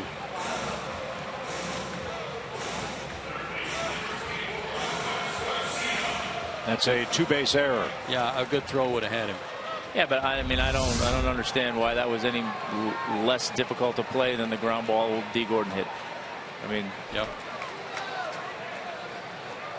So again, the Braves bring the tying run to the plate. Adonis Garcia's hit 4 homers. And that's taken. Back to your statement about Shelby, Tom, about maybe he's just numb to it. I don't think he is. And the reason I say that is because he continues to pitch well. His ERA is still 5th best in the National League. That he still goes about his business the way he has to. You got to respect that. No, I 100% respect. And I guess when I say numb to it, I think sometimes when you're in a season where it doesn't happen to you a lot and happens once in a while, you kind of like, come on, let's do it. I think for him, when I say numb to it, I think maybe he's just turned off that side of the game and is just worried about what he's doing, because that's what he has control over, and that is the 100% right way to go about it, because you can't control what the guys are doing offensively. But I agree with you 100%. To his credit, he just keeps going out there and doing his thing. And if there ever was a game that was the ultimate tease for him, it was the last game he pitched. Remember, Shelby came out of that ball game, or the start of the game, was down 2 runs. The Braves got him 3, gave him a lead. His pitch count was up. Freddie Gonzalez took him out of the ball game, and then the Braves bullpen promptly blew up. Yeah, it's been a variety of ways for him, but consistently it's just been a lack of run support. And like I say, to his credit, he's going about his business and keeps doing his thing. 2-1 pitch. And Garcia skies one out of play. It's 2 balls, 2 strikes. And I know that repeatedly after the stretch of games he's been on, when I see him in the clubhouse, I'll go up and say, hey, you did all you could do. And he's always appreciative of that, and he never sighs or rolls his eyes like, am I ever going to get any runs? There's never any sign of that from him, which is very professional.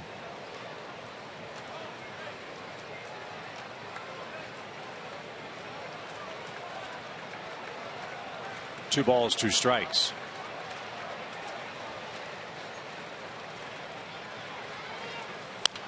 And out of play. Tom, I asked this question respectfully, and I think I know the answer. You had over 300 wins in the major leagues. There are some who say that a win is not an accurate gauge of how a pitcher performs. I don't know how you do otherwise, but if you look at Shelby Miller's year, 5-8 doesn't tell the story, and that does sort of put an underscore to that. Take away the pitcher's win stat to gauge their value for a club. Yeah, I mean, I get all that. Look, I mean, there's always going to be years where records are not indicative of how someone is pitching. To first, McGee's got it. Runner to third, 2 outs. Good and bad. There's going to be, for every Shelby Miller that should have more wins than he does, there's going to be a guy that has more wins and has a 4 ERA, and you're saying, well, that guy shouldn't have so many wins. I mean, that's always the case every year, but obviously it is what it is, and wins are how you get judged, and until they come up with another stat to do it otherwise, that's what you're going to be judged by. That's what people look at. But look, I'll argue too, ERA is a subjective thing too. I mean, that play at first base with D. Gordon, we could argue over whether or not that play should have been made. Was it a hit or an error? Well, Shelby gives up 4 more hits after that and gives up 3 earned runs. Well, is that on him? So there's some subjectiveness to that stat as well. But I mean, I think that's the way, as a starting pitcher, you go out there and you want to give your team a chance to win. That is your job. Now, if you are able to take part and get that win, then great. If you're not, you still want your team to win the ball game. But at the end of the day, wins and losses are what we got judged by, and in the back of our minds, we all knew that. So if you take away the win, a quality start type stat would be the best accurate gauge if, again, the job is to give your team the best chance to win. But I think you'd agree the way the quality start stat is done now is not a quality start. No, it's not. I don't think 6 innings and 3 runs is a quality start. 7 and 3, 6 and 2, but 6 and 3, I never viewed that as a quality start. Now don't get me wrong. There are some days that I was thrilled to get through 6 innings and only give up 3 runs. But to me, it was at least wanting to get into the 7th inning, and if it was only 6, then it had to be 2 runs or less for me to feel like I did a better than average job. Anderson has some work to do here. No balls, 2 strikes. Swisher at third with 2 outs. 2-0 Marlins. The Braves have 1 hit. Straighten him up with a fastball. Good try. A good one. 95 miles an hour. He holds a little back when he needs it. As Johnny Sand used to say, reach back for a little extra. Extra.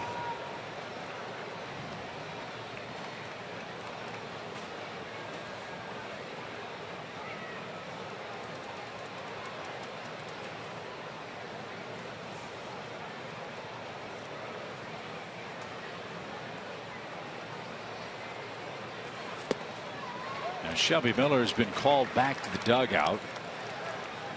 In the National League, you have to have a man in the on-deck circle. It's been a long at bat. It's a hot day. Maybe a chance to give Shelby some rest. If Simmons reaches, my guess is they'll go ahead and pinch hit for Miller.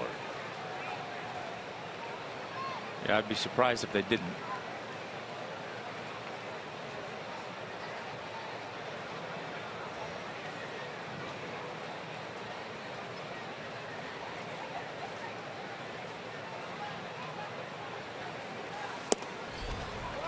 Now the Braves are making him work a little bit. Full count.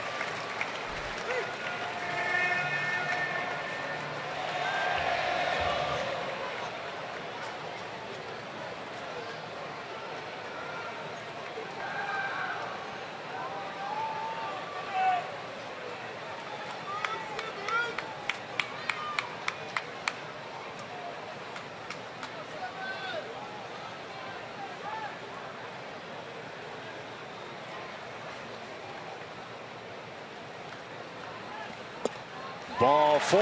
Men are at the corners.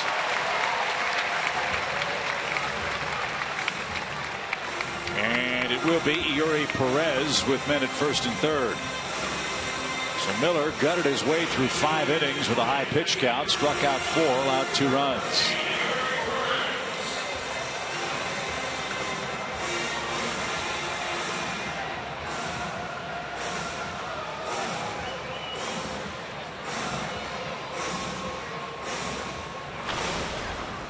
Do a little good luck here, Shelby.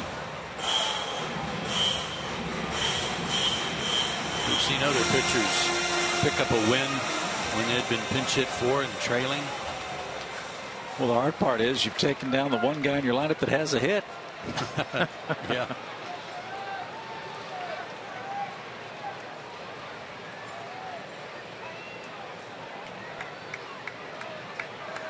Well, maybe we can get a draw walk here and get Jace up there with the bases loaded. There you go.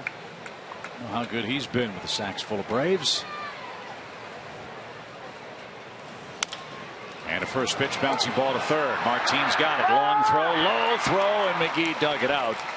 And Perez swung at the first pitch and rolls out. Atlanta strands 2 in the 5th. They're being handcuffed. 2-0 is your score.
With us here at Turner Field, we have great upcoming weekend matchups against Paul Goldschmidt and the Diamondbacks, Brian McCann and the Yankees, and of course the first place Mets will be coming to town in a future weekend.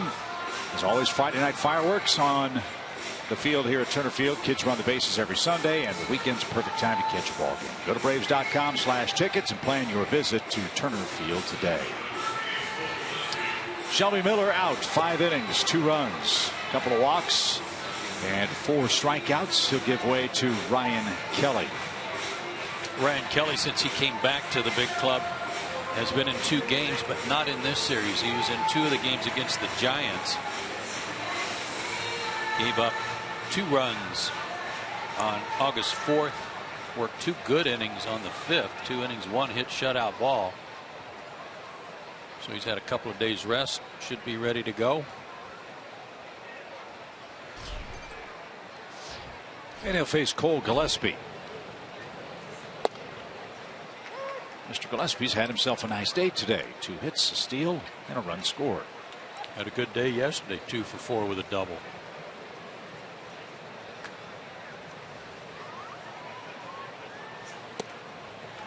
I think it's safe to say if Giancarlo Stanton comes back and is Giancarlo Stanton again, and I hope that is the case, the game needs him.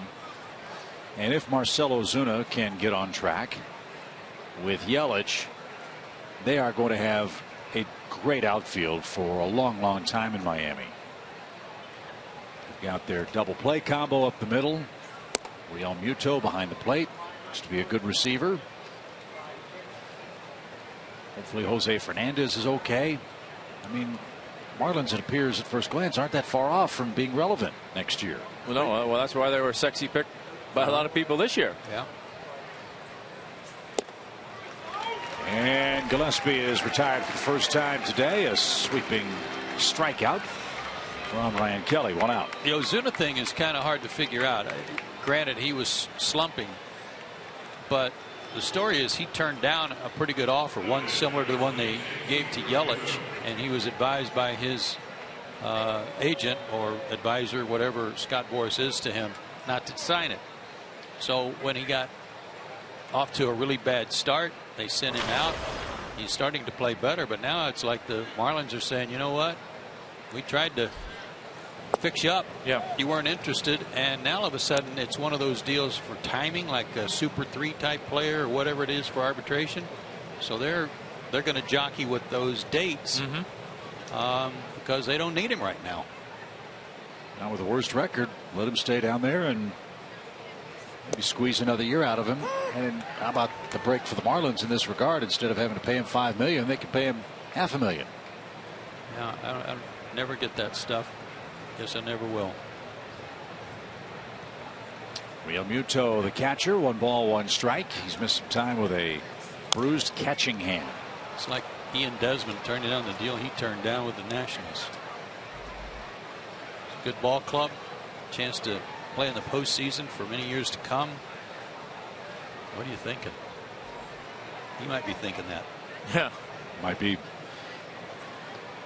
due to his problems at the plate and a field for Washington. 1 ball, 2 strikes, and a little swinging bunt. Kelly's got it, catcher running, and he threw a lawn dart. No chance for Swisher. Nick had to come off the bag, otherwise that's in the right field corner. And Real Muto aboard for the first time with 1 out. Ryan was a little slow coming off, and then that was a great call, Chip. Good description. Long dart. Yep.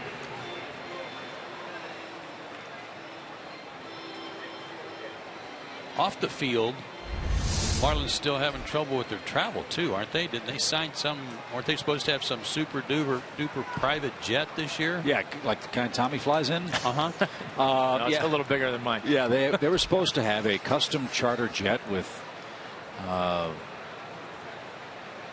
beds in the back for the long distance travel, massage tables, all that kind of stuff, and captain's chairs. I mean, the best of the best. It hadn't happened. They haven't had the plane for 1 day this year.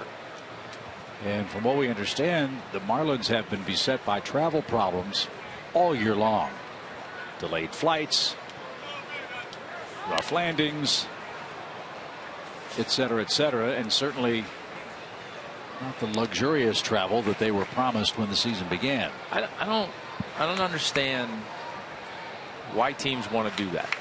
I mean, I get it. It looks great and what have you, but what happens the first time you have a mechanical problem? Now what are you going to do? You got to sit there until that plane gets fixed. You're not getting another one from an airline. No. Right? So at least if you're chartering on one of the major airlines and your plane has a problem, at least you got a chance of getting something. Base hit to right by Echeverria.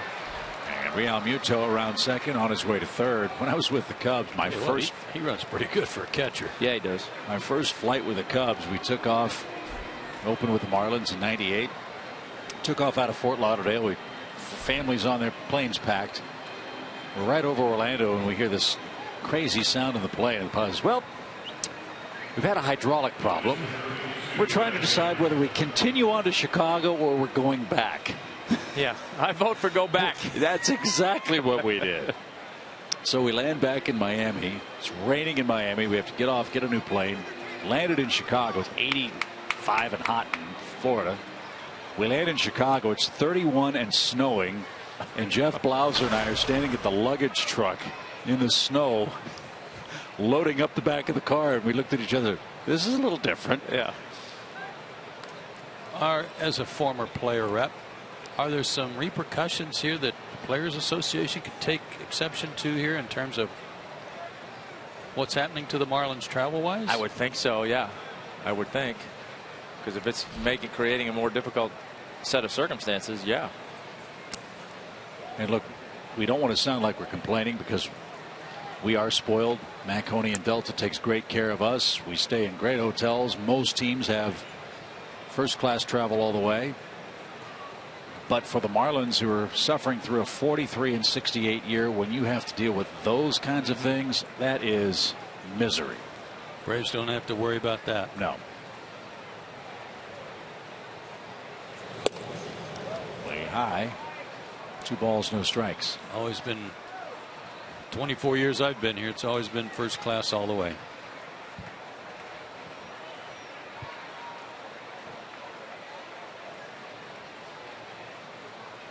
I mean, when Mac walks by in his chef's outfit with the tray of Grey Poupon and the lettuce wraps, right? I'm always amazed at how many trays he can carry at once. So are the flight attendants. You know, the girls they appreciate his help and how high he can stack them. 2 balls and a strike. 2-0 Miami. Brad Hand throwing a 1-hitter at the Braves through 5 today. Detweiler loosening up for Atlanta. The way things are going, can't afford to give him any more. Yeah, you got to get the pitcher. And already has an RBI, laid down a bunt in the 2nd inning. And brought home Cole Gillespie with the first run of the day. That was against Shelby Miller. Yeah, that wasn't even a squeeze. That was just trying to get the guy over from first to stay out of a double play situation, and it worked out great. And he's going to do the same thing. Swisher, glove flip to the plate. AJ couldn't corral it. It was an all or nothing play. And the Marlins do it again on a bunt from Brad Hand. A 2 RBI day for the Miami pitcher. And it's 3-0 Fish. Yeah, it's a tough play to defend. Especially when you got a decent runner at third base, because if you got a good read on this bunt, it's every bit as good as a squeeze play without the risk of the squeeze play. And it was exactly 100% the right play by Swisher too. Try to cut down that run. So a couple of hits and an RBI bunt by Brad Hand makes it 3-0. It ends the day for Ryan Kelly. Ross Detweiler strides in. It's getting late at Turner Field.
Hyundai.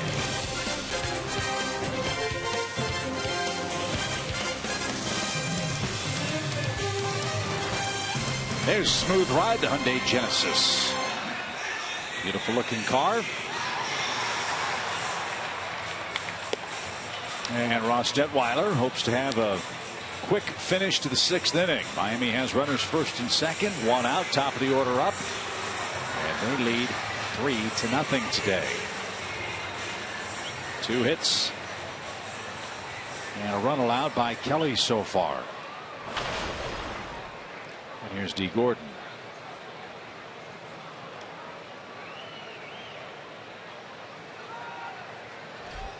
Detweiler last night came in the 6th inning to face D. Gordon. Got him to hit into a fielder's choice. Left a man on base.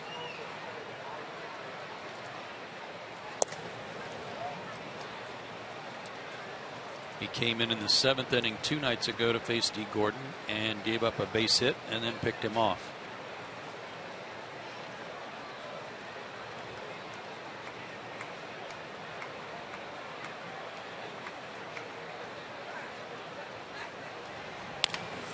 Bouncing ball to second. There's one. And the throw to first pulled Swisher off the bag. Great try by Simmons. But D. Gordon almost impossible to double up with his speed. Echeverria's at third. Hand forced at second. 2 are out. And now Ichiro is coming up.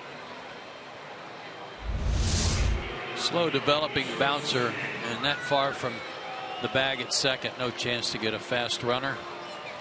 Nice job by Nick to hang on to that throw.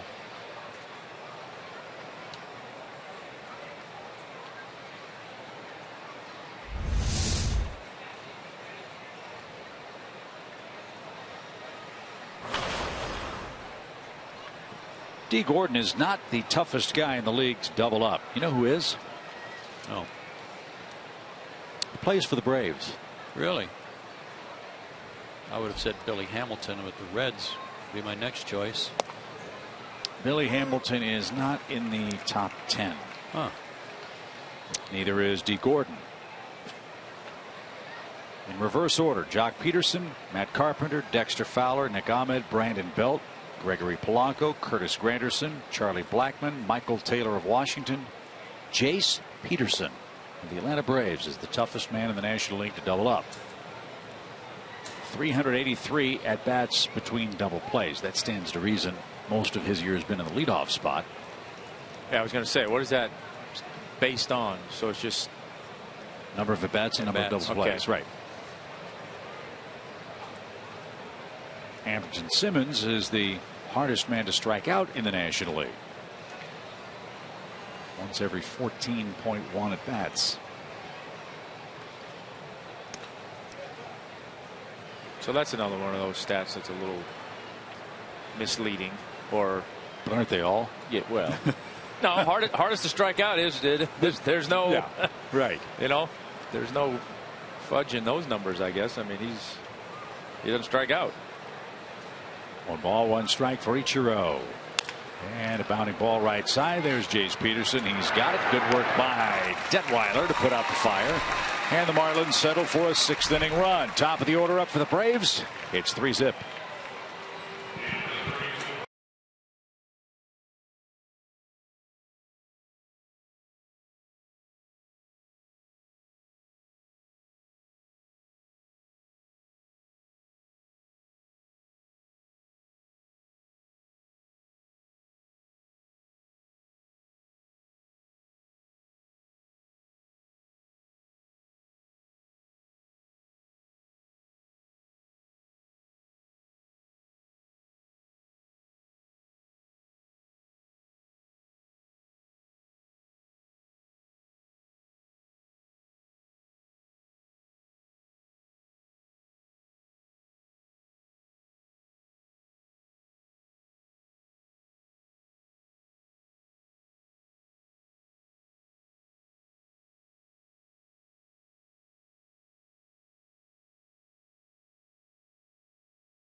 We welcome our hometown hero to Turner Field. That is Staff Sergeant Mark Crable of Loganville, Georgia, from the United States Army. And he gets a standing ovation. And why not? Look at that snappy uniform.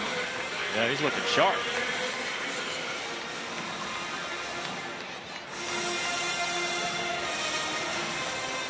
I'll bet you Staff Sergeant Crable knows Braves athletic trainer Jeff Porter. That's Jeff's hometown.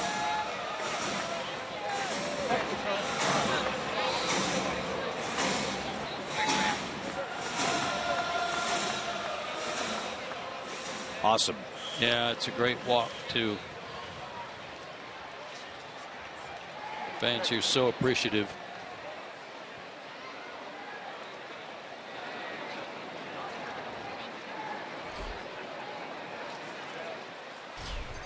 So Brad Hand with a 3-0 lead. He's knocked in 2 of the runs for the Marlins.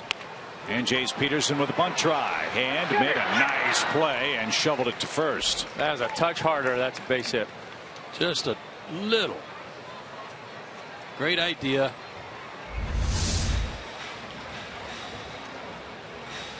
Follows through in pretty good order, so he could cover that. This guy's only thrown 68 pitches. Yeah, what's his high pitch count? He's in the 6th inning. You'd like to think, okay, he's got to be nearing the end of his gas tank, but he hasn't had to work too hard. His season high in innings at first glance is 6. He pitched 6 innings June 2nd against the Cubs, gave up 2 runs and threw 85 pitches. He won that game 5-2.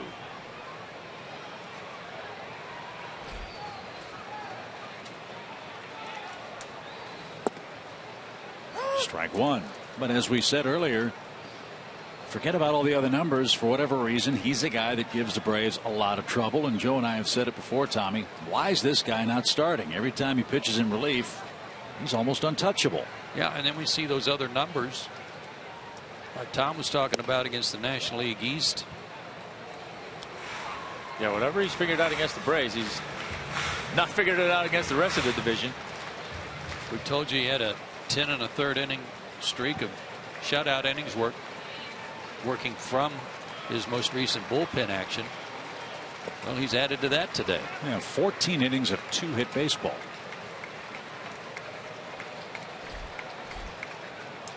And they need pitching in Miami. Lots of it.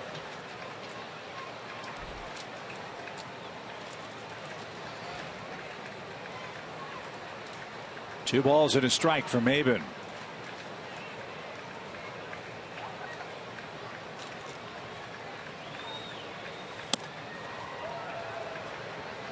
Now 3-1.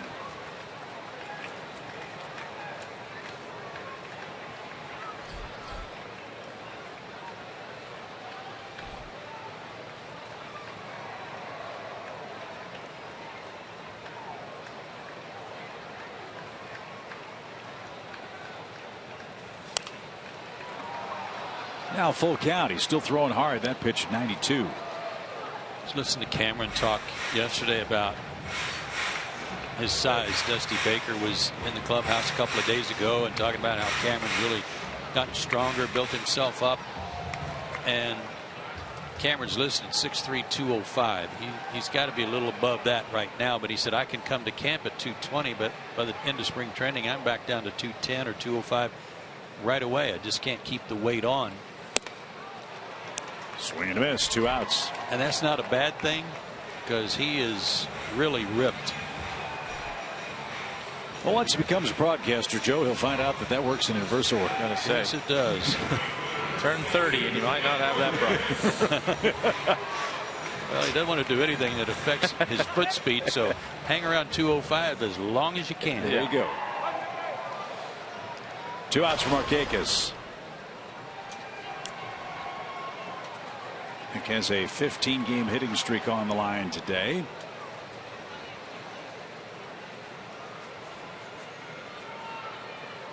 At some point, you figure you'll be in the Marlins bullpen.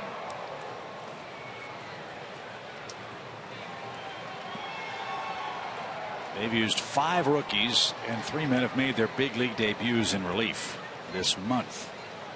for the Marlin club. And it can't come fast enough for the Braves offense.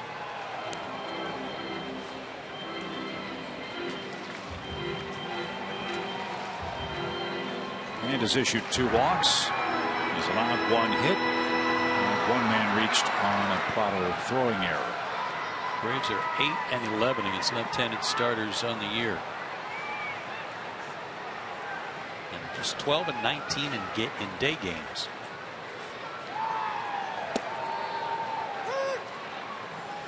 One ball, 2 strikes.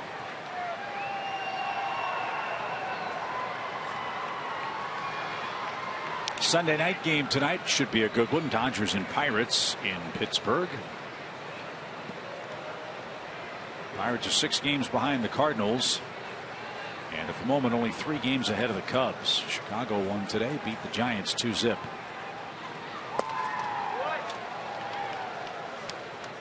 The Cubbies are starting to hit their stride. For them to do to the Giants what they did, I can't believe it.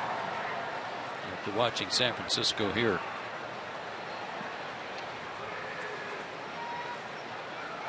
Giants were swept.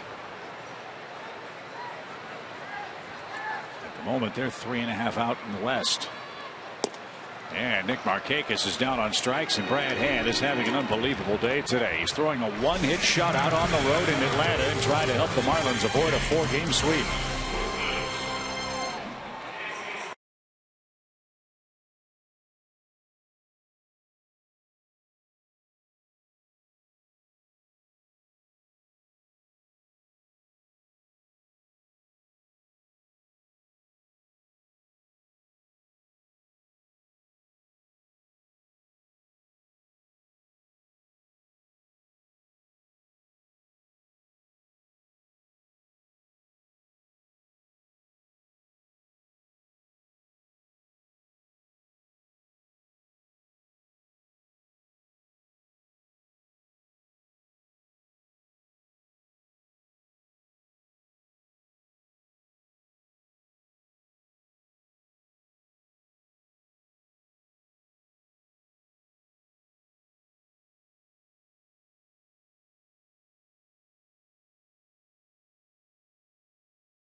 Now today's Toyota play of the game.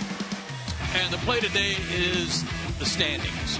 National League East standings since the All-Star break. Mets have gone 12-10. But look what the Nationals have fallen off to. 9-14. That's 1 more loss than the Braves since the All-Star break, and they've fallen a game and a half back. But the big dip to me is the Marlins. They've gone from a solid 4th to a solid last right now behind the Phillies.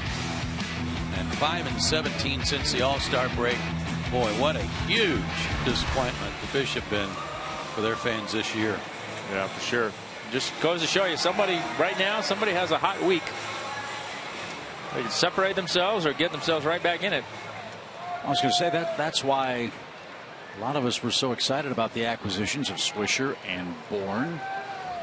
Incremental difference makers perhaps for the Braves, who could very well go on a run like the Phillies are on right now.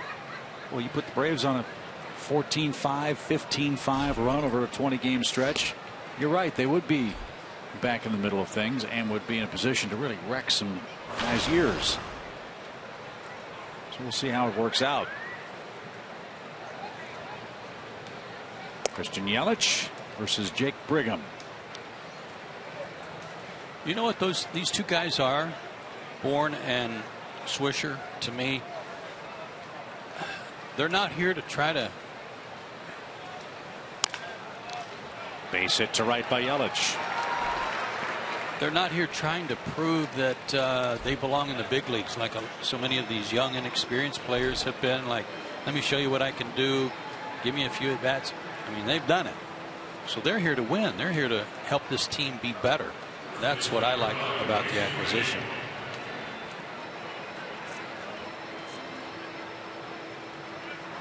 Two-hit game for Yelich. 7 hits in the series. Again, talking with Brett Butler yesterday. After Yelich's horrible start to the season, he thinks he's got a shot to hit 300. I wouldn't doubt it if he did. A lot of time left. After today, the Marlins have 50 games left. So do the Braves.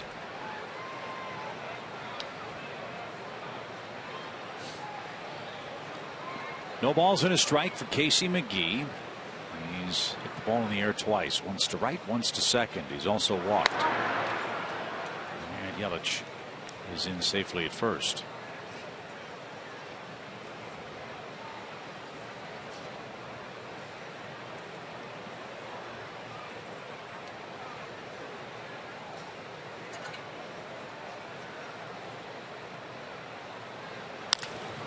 Line to second. Peterson flips back to first, but Yelich is safely there. 1 out. And here's Martin, 0 for 3. Greg Maddux was really bragging on Brigham last night, Tom, because he came out of the Rangers organization. He knew a lot about him, knew how hard he had worked to try to get to the big leagues after 9 years in the minors. Yeah, you can't help but feel good for a guy that puts in that amount of time at the minor league level.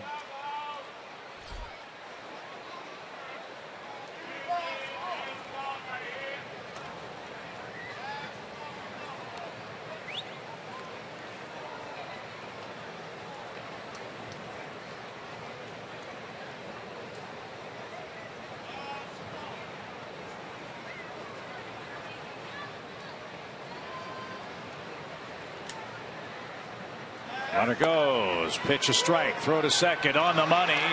And Simmons was there, but I think his glove got stuck on the base. Yeah, it did. I agree. Yeah. AJ made a good throw, but Yelich in with a stolen base. That's number 13.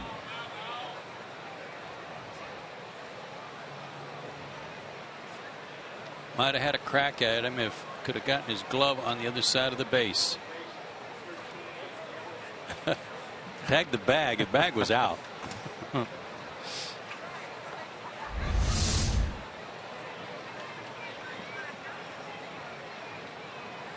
So an RBI chance for Prado.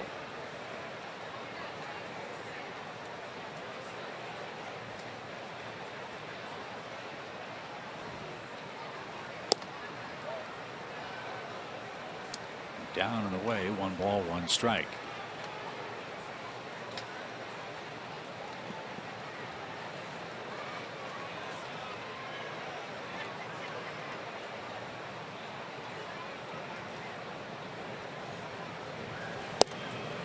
And caught a corner.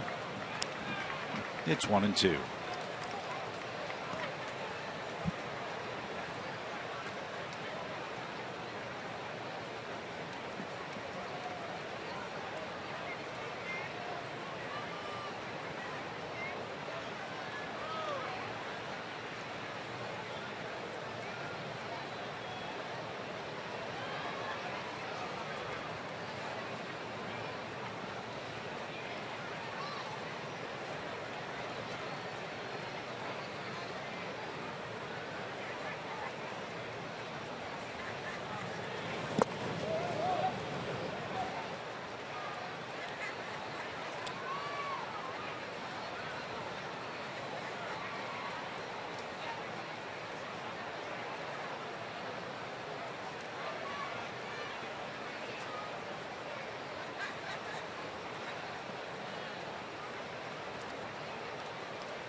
Now it's a full count. A lot of deep counts from the Braves staff in today's game. Yeah, I've had trouble making that 2-strike pitch to end the at-bat.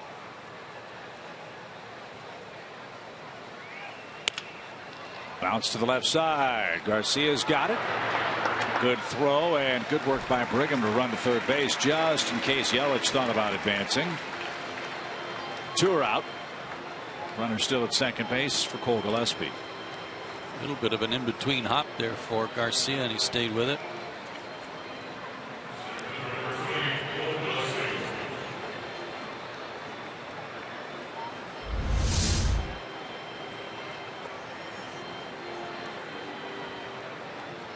Got good hands.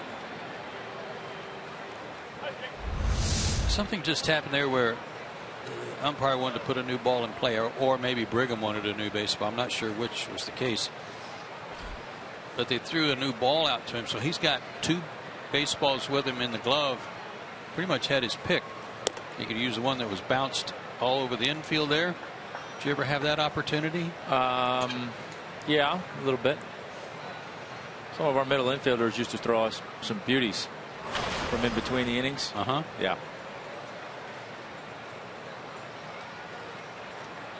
One ball, no strikes. I always found that funny. A pitcher can short hop a ball to the plate. It's immediately thrown out of play. But a man can hit a screaming 1-hop rocket to the shortstop. He picks it up on the short hop, throws to first, and that ball stays in play. It used to, not as much anymore. Seems like every ball that finds its way into play now gets thrown out. I know it drives you crazy when a pitcher gets a ball with a little mark on it and they throw it out. Oh my goodness. I told you. Grady Little yelled at me for that 30 years ago. 30? Yeah, well, pretty close. Yeah, right. Left a mark, didn't it? Yeah, it did. I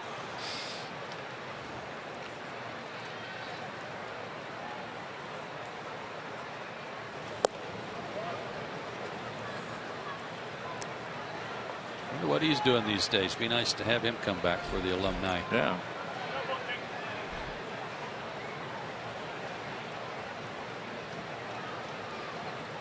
Surprised you didn't see Jimmy Williams come back this year too. One of the smartest guys I've ever been around. Really? Yeah. He was a great coach. Fly ball to right. Markakis in the sunshine makes the play, and that will retire the side. Great coaching, a good guy too. Yeah. Jimmy Williams, longtime third base coach and right hand man for Bobby Cox during the glory years in Atlanta. And as we've hit the 7th inning stretch, we will stay here in Atlanta, and the crowd will rise to its feet and welcome Timothy Miller, who every Sunday performs a splendid rendition of God Bless America here in Atlanta. Braves have some work to do. They're being shut out on 1 hit by the Marlins, who are trying to avoid a 4-game sweep.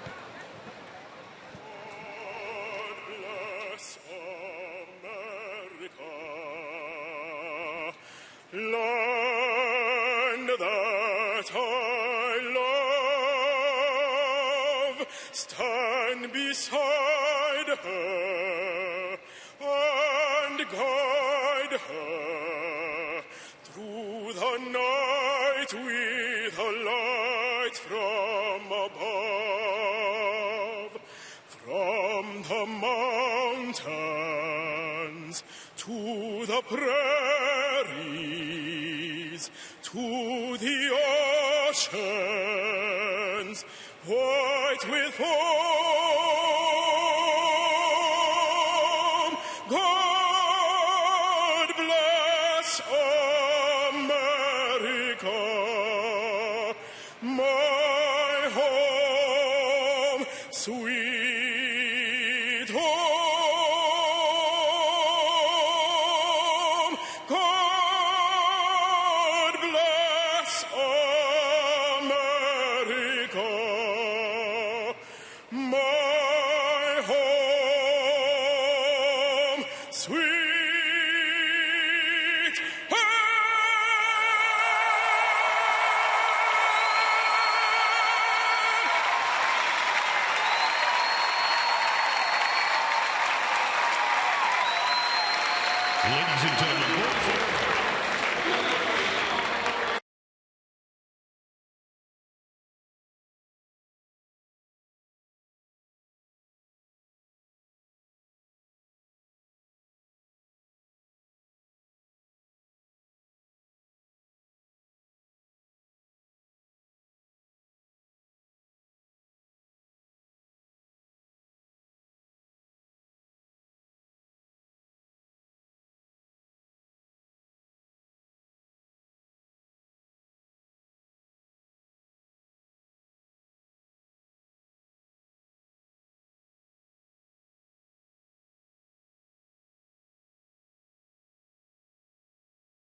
Attention today. 7th inning stretch is over. Let's see if his dominant run will end. He's allowed just 1 hit through 6 scoreless innings. And here in the Braves 7th, Hand will face Przinsky, Gomes, and Nick Swisher.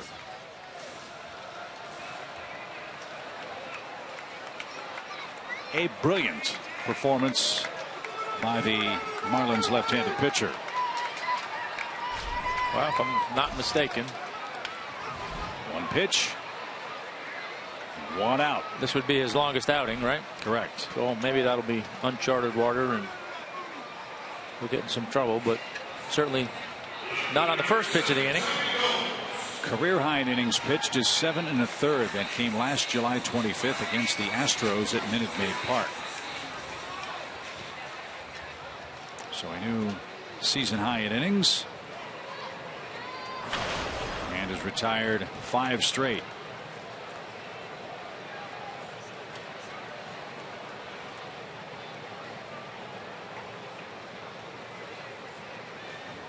Johnny Gomes is tapped out to third and he's lined out to center. Good catch by Cole Gillespie.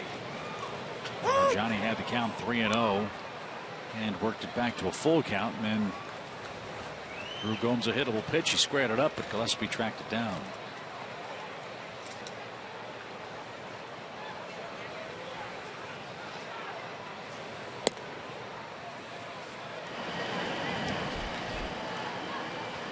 Brian Morris is getting ready for the Marlins. They too are off tomorrow. Miami heads back home. They have a 2-game date at home with the Red Sox. Swing and a miss. Be a homecoming of sorts for Hanley Ramirez, former Marlins shortstop.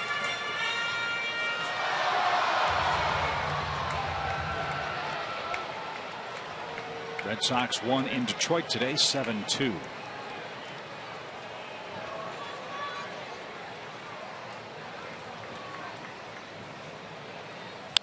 Swing and a high fly ball deep left. Yelich back. He's at the wall. He's not going to get it. Johnny Gomes has hit a home run. And the Braves are on the board. It's a 3-1 game.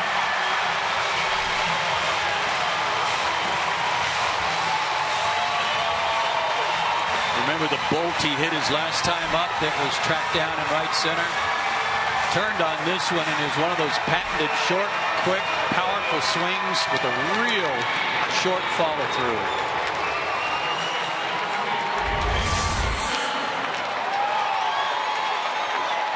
Hanging breaking ball.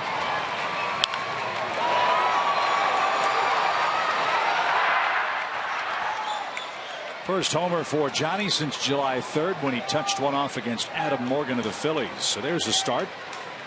Braves have 8 outs left, down only 2 runs now. And here's Swisher. I just love that short Mike Schmidt like follow through that Johnny's got working.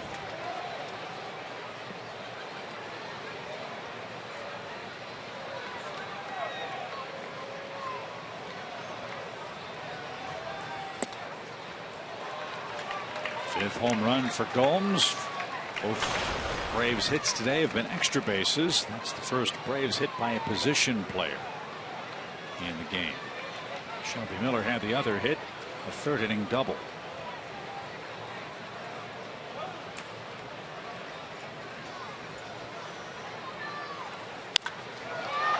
Now Swisher hits one a mile high to left. Yelich near the line, near the stands, has just enough room to make the play. 2 out. Swisher just missed that.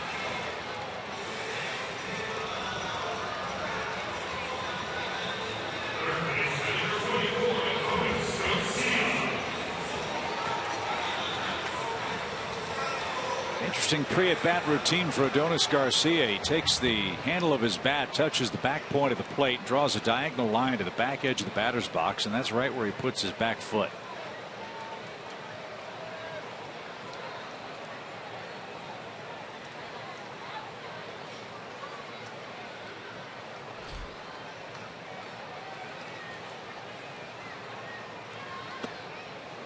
Downstairs, 1 ball, no strikes. If he makes it out, does he go back and look and see if his angle was correct? Might have a need to. What is that, a protractor you need for? You're talking to a Georgia grad, pal. I got no shot at answering that question. Good right? point. 1 ball, no strikes.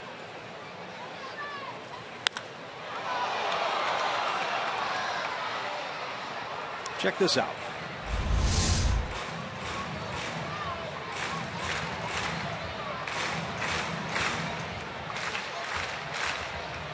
I see. He uses that angle to get the line right every time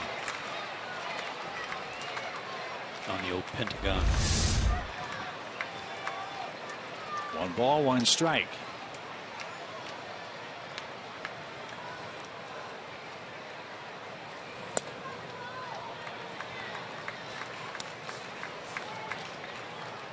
Another long one here, and we'd have a 1-run game.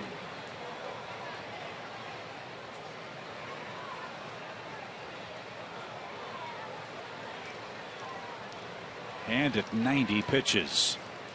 Very few of them under stress. This one's popped up. McGee long run. D. Gordon longer run. And he got there and made the catch on the grass. Boy, D. Gordon covers some ground. How long had it been since Hen gave up a homer? Long time. Yeah, over 80 innings and 33 outings. So that was snapped by Johnny Gomes. Good memory, Joe. Braves spoiled his shutout bid. They're on the board as we head to the 8th.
Still 5 days away from the John Smoltz Hall of Fame bobblehead night. Friday, August 14th against the Diamondbacks. Be one of the first 20,000 fans here.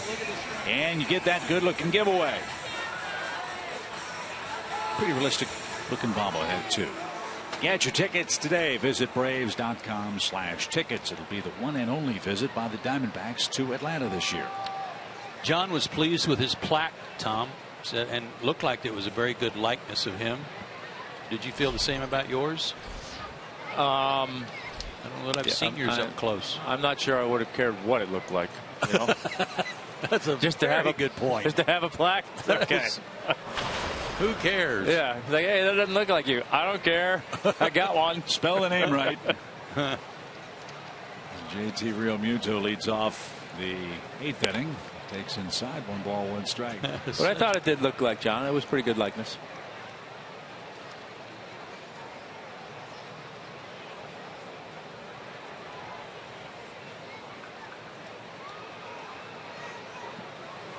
Okay, Jason's showing me a pretty up close picture of yours. Yeah, it's a good one. Yeah, it is.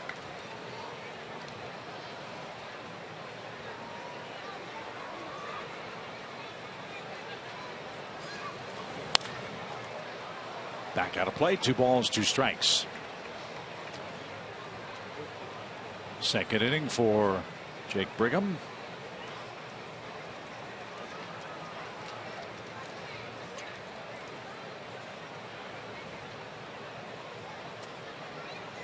Braves hope this will be his last inning and they can score 3 in the 8th and then bring in the closer. 2-2.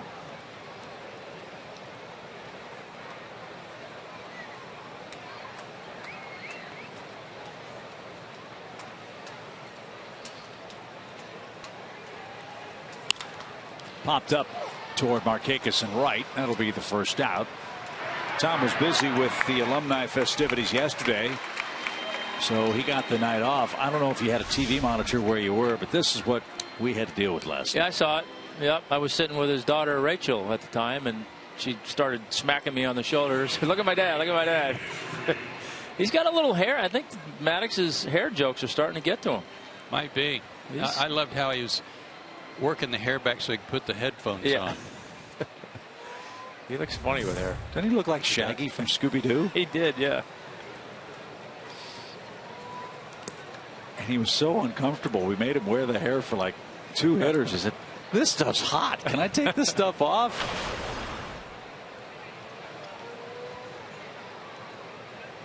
Echeverria bats with 1 out.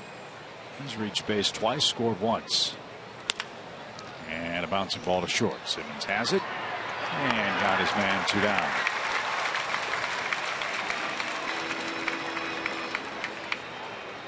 So at long last, the Braves get Brad Hand out of the game. Pitcher spot is due here.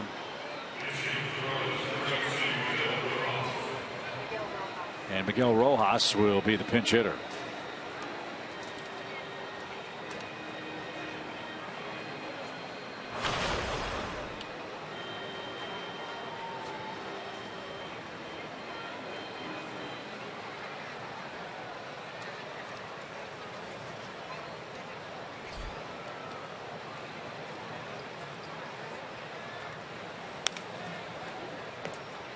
Rojas done a nice job off the bench for the Marlins. He's an infielder by trade. 4 pinch hits. 9 hits in his last 17 at bats.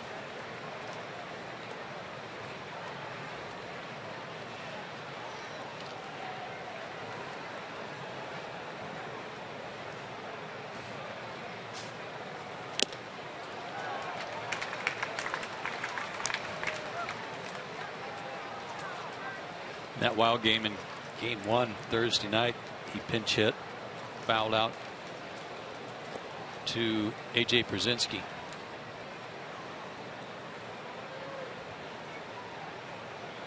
Jake Brigham's done a nice job here in his 2 innings of work. And he just struck out Rojas on 3 pitches.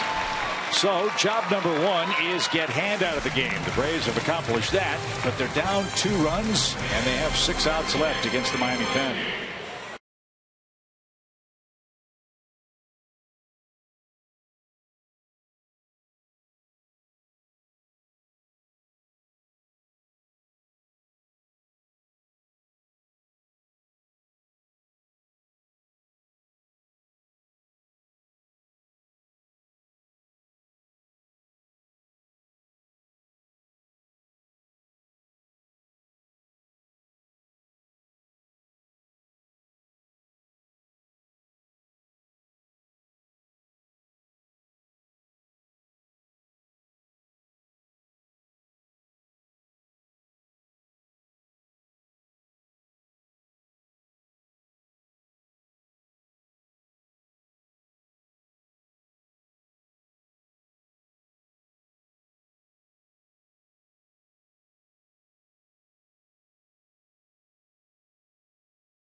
Yeah, it's a good one. Yeah.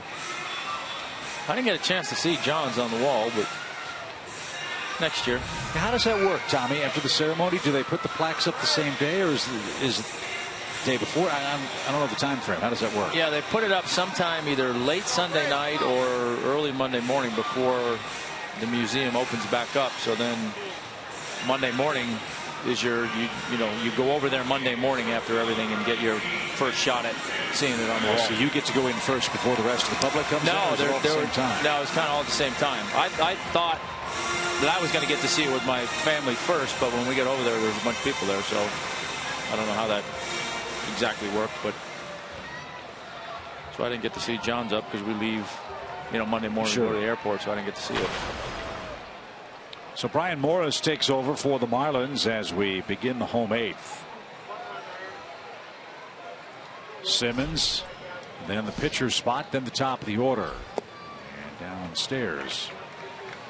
Hand was terrific. 91 pitches over 7 innings of 2-hit 1-run ball. His home run he allowed, the first in 34 outings. And it was a home run by Johnny Gomes an inning ago.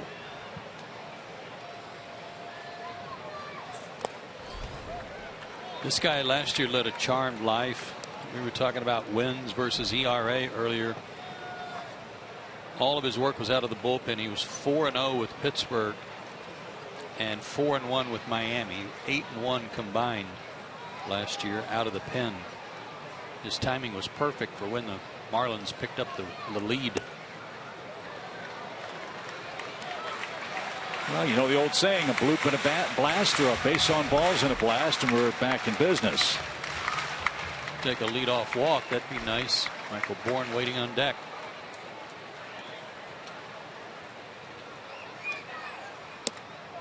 And that's exactly what we get, a 4-pitch walk. Remember, it was Morris here in the first game of the series that gave up a hit, throwing error that led to the Yuri Perez 2-out game-winning hit. So it will be Bourne.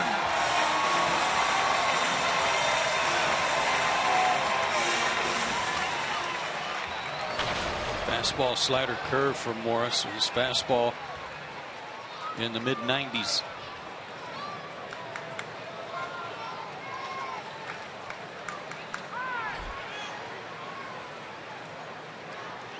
A lot of lefties coming up for the Braves, but nobody left-handed throwing in their bullpen.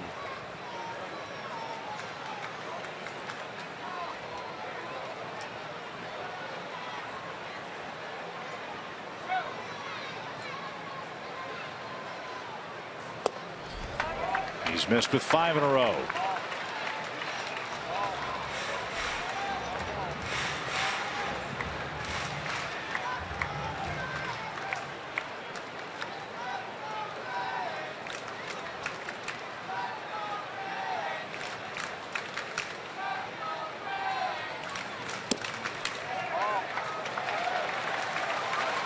I like it. 2-0. That'll drive a manager crazy. Come in and throw 6 straight out of the zone with the lead.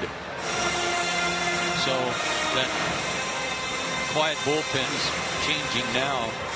I know Mike Dunn pitched last night. Gave up 3 hits and 2 runs. They've still got Narveson. They've also got Conley down there if they want a lefty.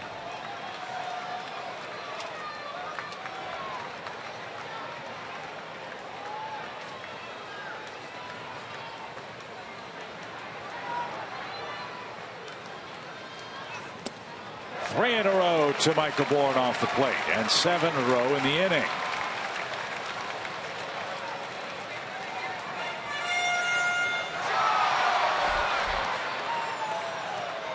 Peterson, then Maben, then Markakis, then Przinsky are on the lineup card.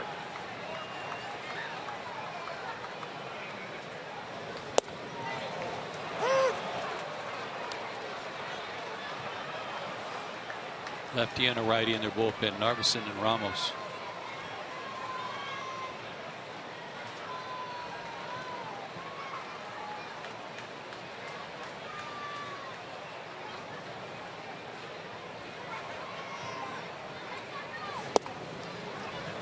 Strike two.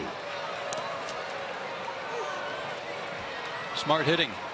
Wasn't exactly what Michael wanted.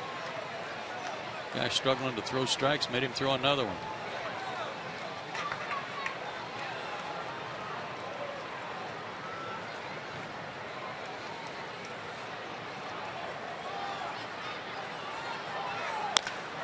That ball's hammered towards center.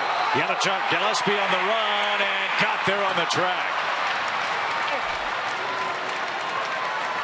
Bourne squared that baby up, and it was Gillespie, not Yelich, who tracked it down for the first out. Yelich played there last night. Gillespie's had a good day out there today. Well, he has shown us why they were willing to move Yelich to left field today and let Gillespie play center. I thought this was an extra base hit.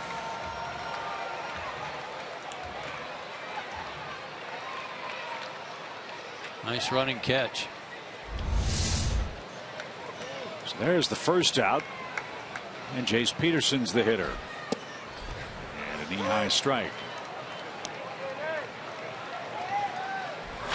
Jace tried to bunt his way on in the 6th inning. It was a fine play by Hand to retire him. He also flied out and bounced out to first.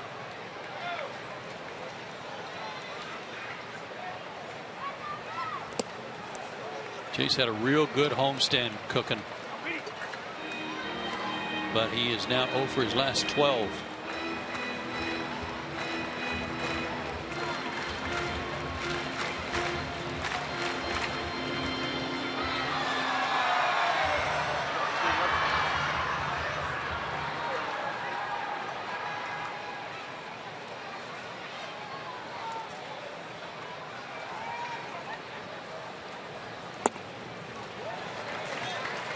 That's where teams have gone to get Peterson this year. That ball down and in. Or still missed badly. 2 balls and a strike.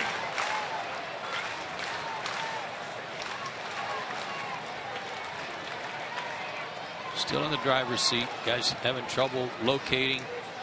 Still pick out a good pitch here.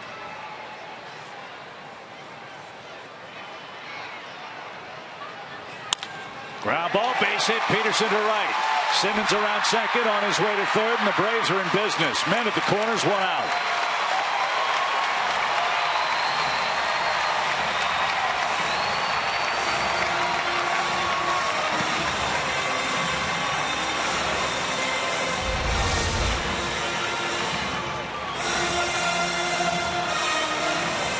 Middle of the plate.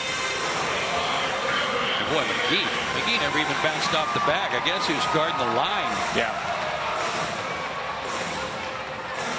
Good at bat by Jace.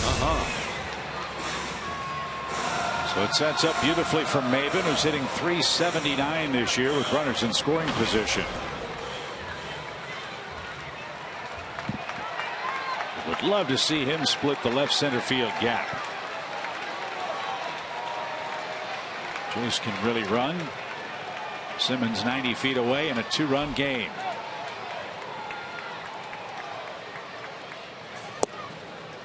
Ball 1.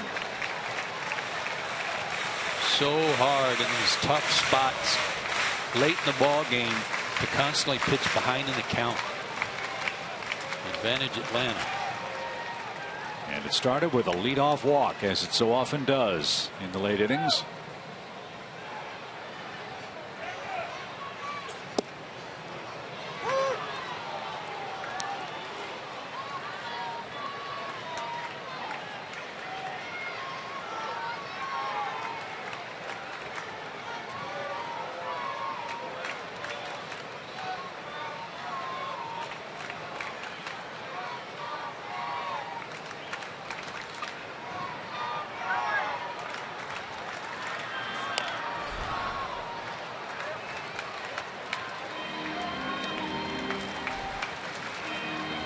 One ball, 2 strikes for Maben.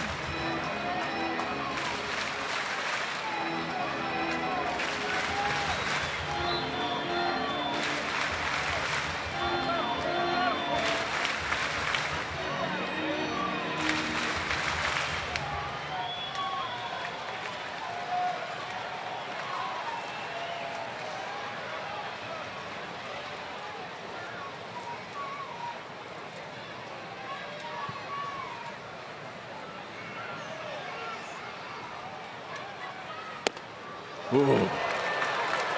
What a tantalizing pitch. Somehow he laid off. Was that a changeup? Yeah, hanging breaking ball. Yeah. And Sherwood-Williams says it was a strike. Tough for umpires to call that breaking ball for a strike.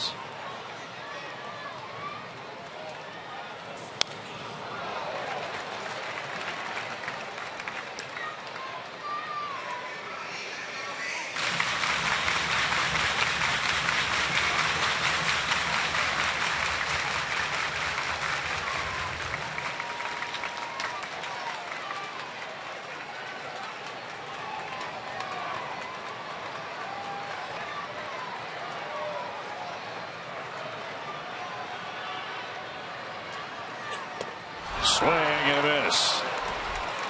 Big pitch by Morris to retire Maben. And now Nick Markakis, the final hope in the Atlanta eighth. Best pitch he's made in the inning, 95. Yeah, threw him a couple of front door sliders to start the at bat, and then a fastball in his hands that he fouled off, went breaking ball back outside, and buried that sinker down and in.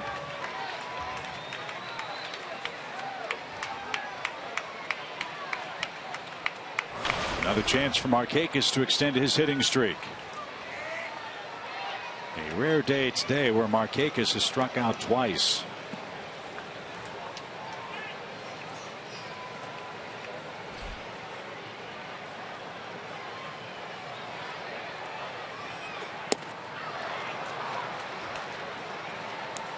That was nasty. Yeah, it was. That ball, the pitch that Maven struck out on, had a lot of good sinking action on it at 95. And that ball was started on the outside corner and finished back foot.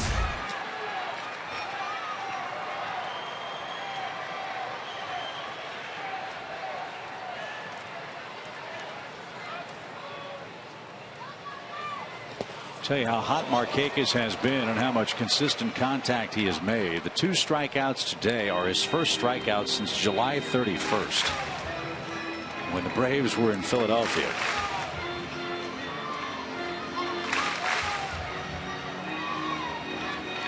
That day, Nick extended his batting streak to 8 straight games. 1 ball, 1 strike. A hit means a run and makes things a little more interesting. The Braves have 3 hits, 2 on, down 2. Peterson's running. Markakis couldn't check his swing. Peterson in safely. That takes away the force play. And now a single figure would definitely tie it up. But Markakis down to his last strike. Well, the fact they've fanned him twice and have him in the hole here with some good pitches tying him up speaks to how good these pitches are when he hasn't struck out in a week. 1 ball, 2 strikes, time called. Real Muto, the catcher, asked for the stoppage of play.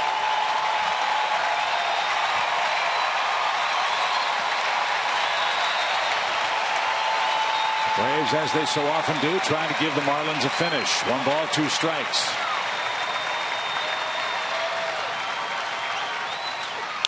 Swing, fly ball toward right. Long run, Ichiro. He got there at the track. That ball hung up just a bit long enough for Ichiro to track it down. And the Braves are out of luck in inning number 8.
Watch every out-of-market game live or on demand in true HD on over 400 mobile and connected devices with MLB.TV Premium. Real-time highlights, live look-ins, pitch tracking widgets, and more every night on every device. Blackout and other restrictions apply. Visit MLB.TV for details. Braves had a great chance in the bottom of the 8th inning. Markakis hit a deep fly to right that Ichiro tracked down to protect a 2-run lead. And now it's Matt Marksberry's job. Hold him right there with the top of the Miami order coming up. And the middle of the Braves order coming up in the bottom of the 9th.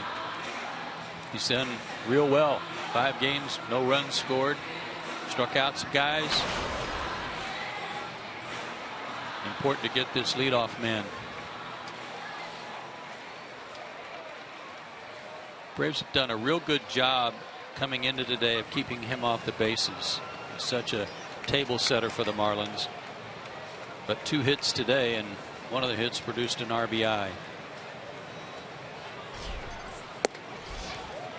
Marksberry missed for D. Gordon. 1 ball, no strikes. He was 3 for 14 coming into this game and had only scored 1 run. And still has only scored 1 run in the series.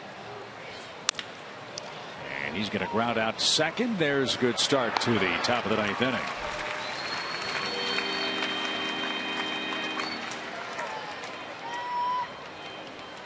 So D. Gordon hitting .400 today. He's out number 1, and here's Ichiro.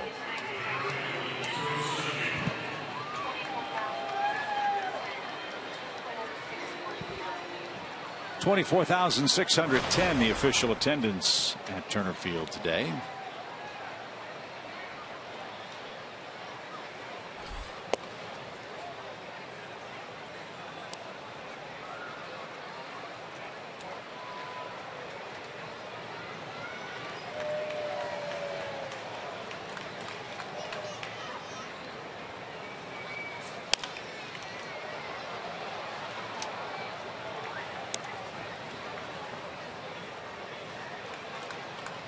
When we went to Seattle a few years ago and Ichiro Suzuki was still with the Mariners, watching him take batting practice was really amazing.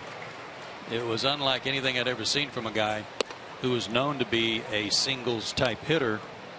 Every swing he hit a ball in the seats, and that's what he said he tries to do in batting practice to make sure he gets the barrel out there and uses his hands. I've never seen anything like it, and they were all in the seats. Rocketed toward right and into the corner. Ichiro's going to have an extra base hit, might have a triple.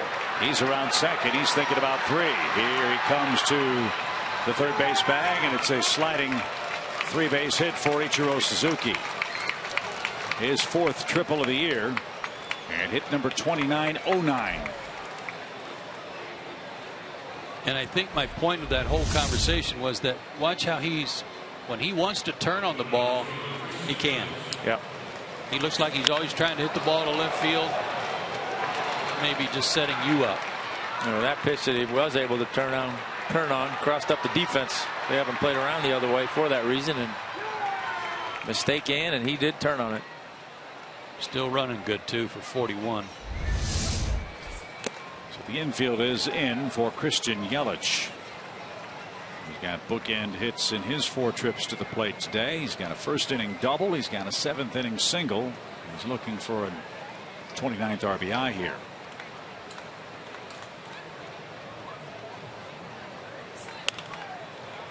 Marksberry's quickly ahead of him, 0-2.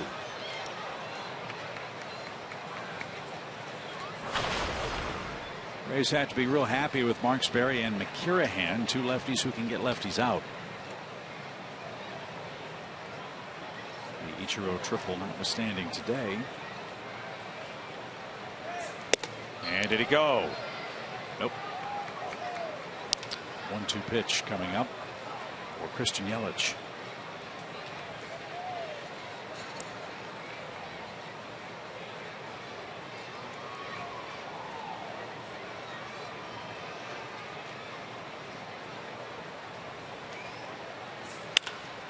Sharply hit and past Garcia. An opposite field hit for Christian Yelich. 3 more hits for the Marlins outfielder. Yeah. 8 for the series. Christian Yelich, feel free to move about America somewhere else.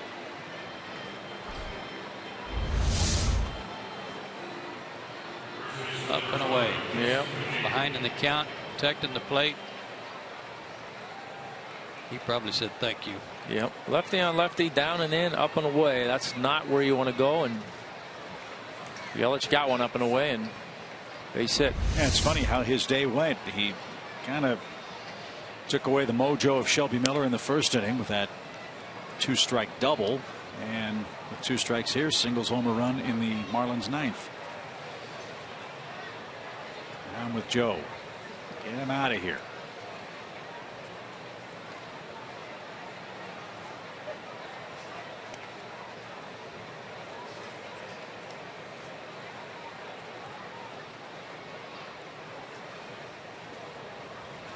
All the other action in the big leagues is a final, with the exception of the Dodgers and Pirates, who are preparing to start in about 3 minutes at PNC Park. Rockies beat Washington 6-4. Mets lost to Tampa Bay 4-3.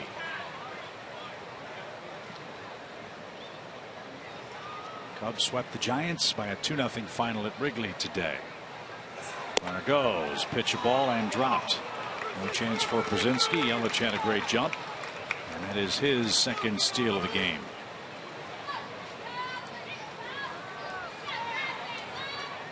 Not a bad day. Went on the first move, good crossover step, and AJ couldn't quite corral it. I'd say his back is okay. Yelich.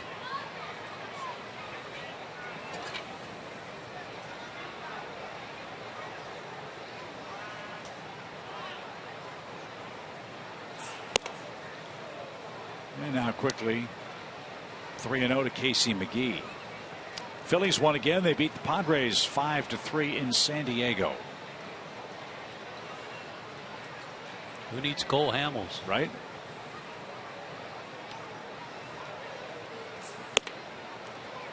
And a 4-pitch walk puts McGee at first. Marksberry having a rough frame. A triple, a single, and a walk now.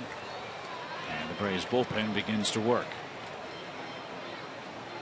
Freddy Gonzalez is on his way, and that is going to be all for Matt Marksberry.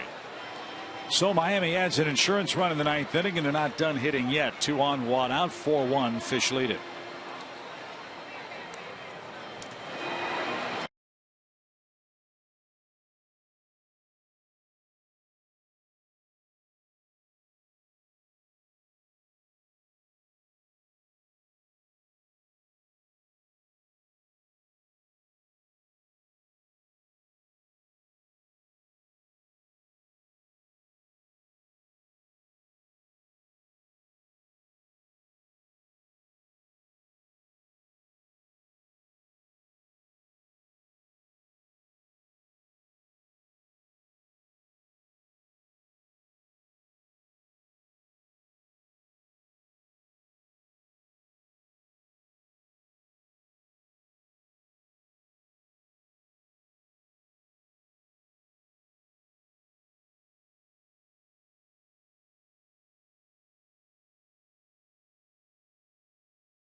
And your local Ford dealer.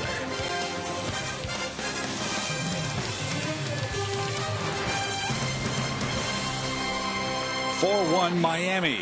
They continue to bat here in the top of the 9th inning. We travel to Tampa Bay tonight, have an off day on the road tomorrow, and then we'll join you Tuesday night from beautiful Tropicana Field for a first of 2 under the big Circus Dome. Braves and Rays baseball. And then back here in Atlanta Friday on Fox Sports South at 7 for the Diamondbacks.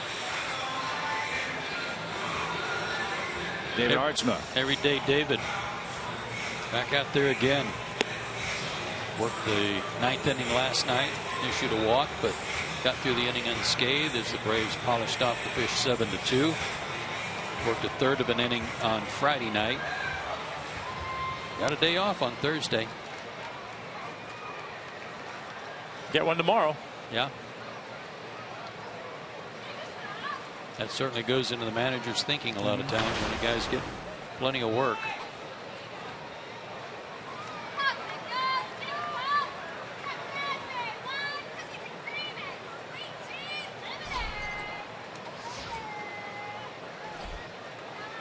You got somebody down there with a lot of chatter. Yeah. Trying to sell some lemonade. Throw to third and out. Yelich got greedy. And Przinsky threw him out. Marlins are trying to steal another run potentially if Prado could make contact. Christian's out number 2. For the moment. Got him. Yeah. I think Yelich knew it too. He's not even waiting around to. Yep. Got him. You know, I admire his baseball intuition, Yelich, because great time to run there is when a guy's coming in from the bullpen throwing his first pitch. May not pay attention to you, but it didn't work out that time. And now Prado has a runner at first with 2 outs. 1 ball, 1 strike. Mariners have a couple more series left with the Marlins. We'll see them again in Atlanta August 31st, September 1st and 2nd.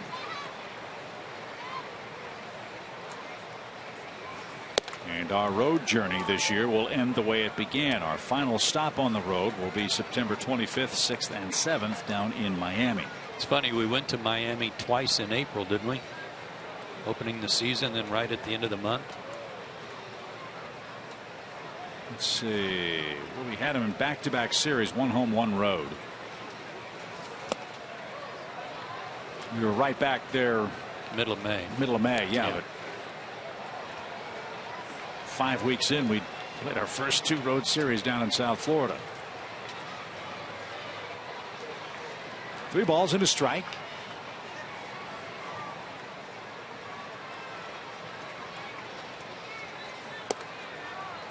And Prado will take a walk.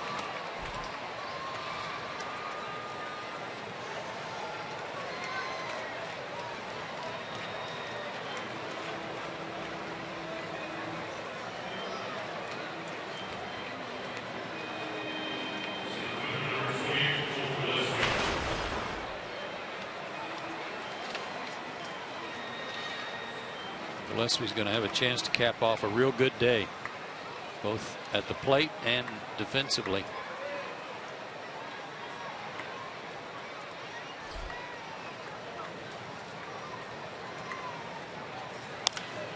Fly ball foul and out of play for a strike.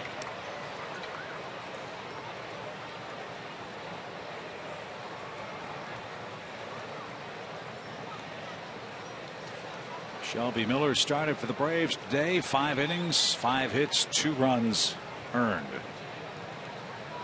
Brad Hand gave up 2 hits, 1 run in 7 innings. And if this score holds, Shelby Miller's winless streak will reach 15 games.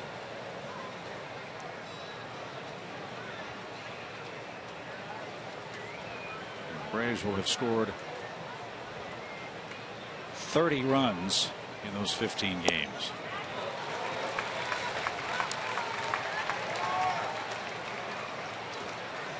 But we're not out of outs yet. Bottom of the 9th inning, Przinsky, Gomes, and Swisher, the first 3 scheduled.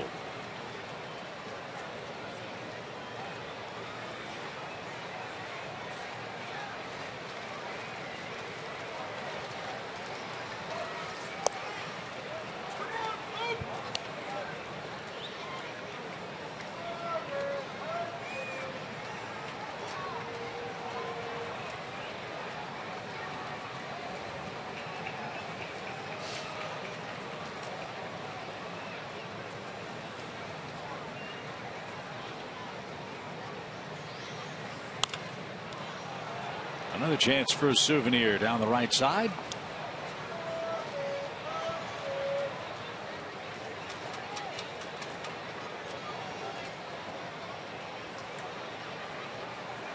How about that smile?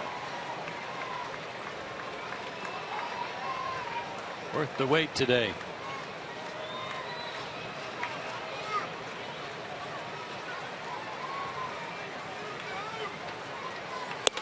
Swing and a miss.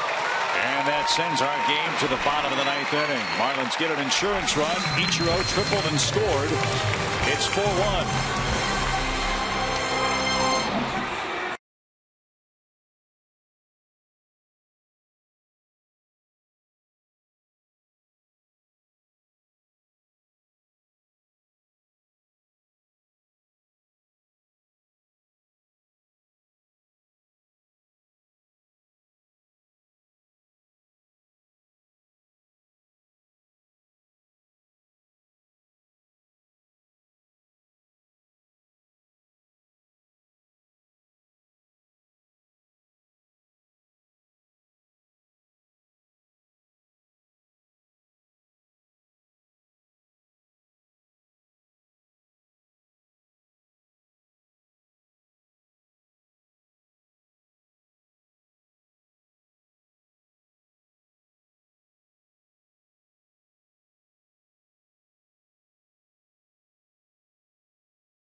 With a flourish. 4-1 is your score as we head to the bottom of the 9th inning. Let's check out today's Suntrust save of the game. Well, that's going to go to Brett Hand. He was outstanding today. Second straight start for him coming out of their bullpen. Kept the ball down. Got ground balls. Put down 2 outstanding bunts, both for RBIs. So the fact that they're leading 4-1 thanks to him and his pitching, but also his 2 good bunts. Yeah, I would say he's earned himself probably another shot at another start. And the Braves may be catching their longtime nemesis A.J. Ramos at a real good time. He has been shelled since the All-Star break. Remember, Steve Cishek struggled mightily in the early days of the season. Ramos took over as the closer. He's 17 of 22 in saves. Cishek's now a Cardinal. And Ramos has the heart of the order for the Braves coming up in a 3-run game. He's given up runs in each of his last 3 outings, including 4 on July 31st at San Diego, where he issued a career-high 3 walks.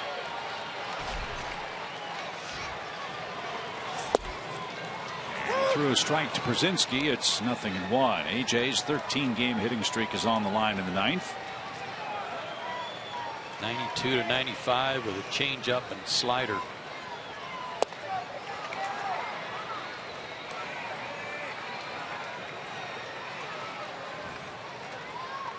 So it's a battle of the AJs here in the 9th.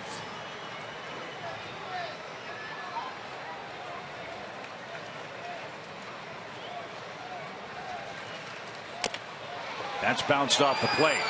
Ramos waits for gravity and has time with the catcher running and got his man 1 out. So both Markakis and Brzezinski's hitting streaks come to an end today. Here's the only man to touch the plate for the Braves, Johnny Gomes, who homered last time up.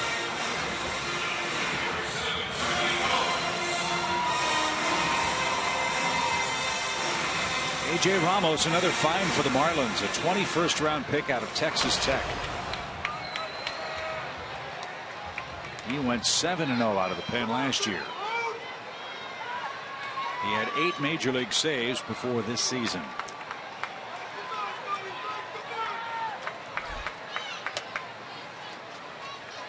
Johnny 0 for 1 against him in his career.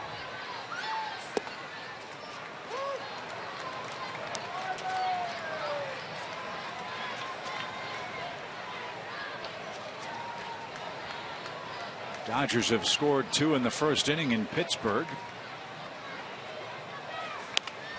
As this pitch is popped away.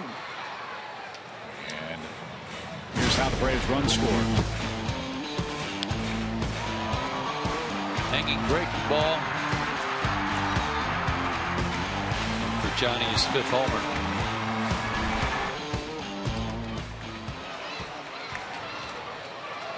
No balls, 2 strikes. And a swing and a miss takes care of Gomes. 2 out. Nasty breaking ball there. A pair of former Braves are working in that game in Pittsburgh tonight. It's Alex Wood and Charlie Morton. He kind of threw that breaking ball at him, made him think about it just for a second. He didn't really flinch, but there was a delay in Johnny's reaction. Good pitch.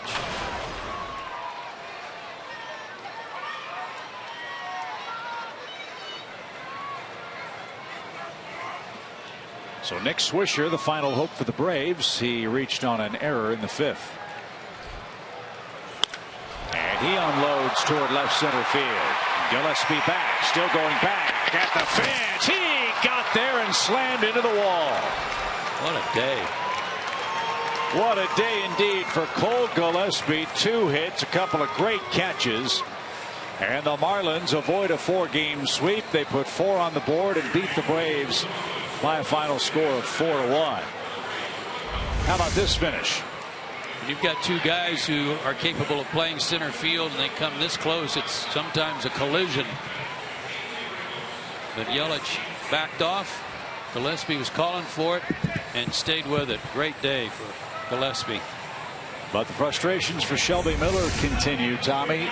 15 straight games without a win. He suffers the tough luck loss today as Brad Hand outdueled him in the finale of the series. Yeah, unfortunately for Shelby, more of the same. And look, it's always tough to sweep a 4-game series, and Shelby got caught up in the last game of it, but pitched well again. So off we go to Tampa, and off we go to a break. We'll recap Game 4 of the series from Atlanta right after this.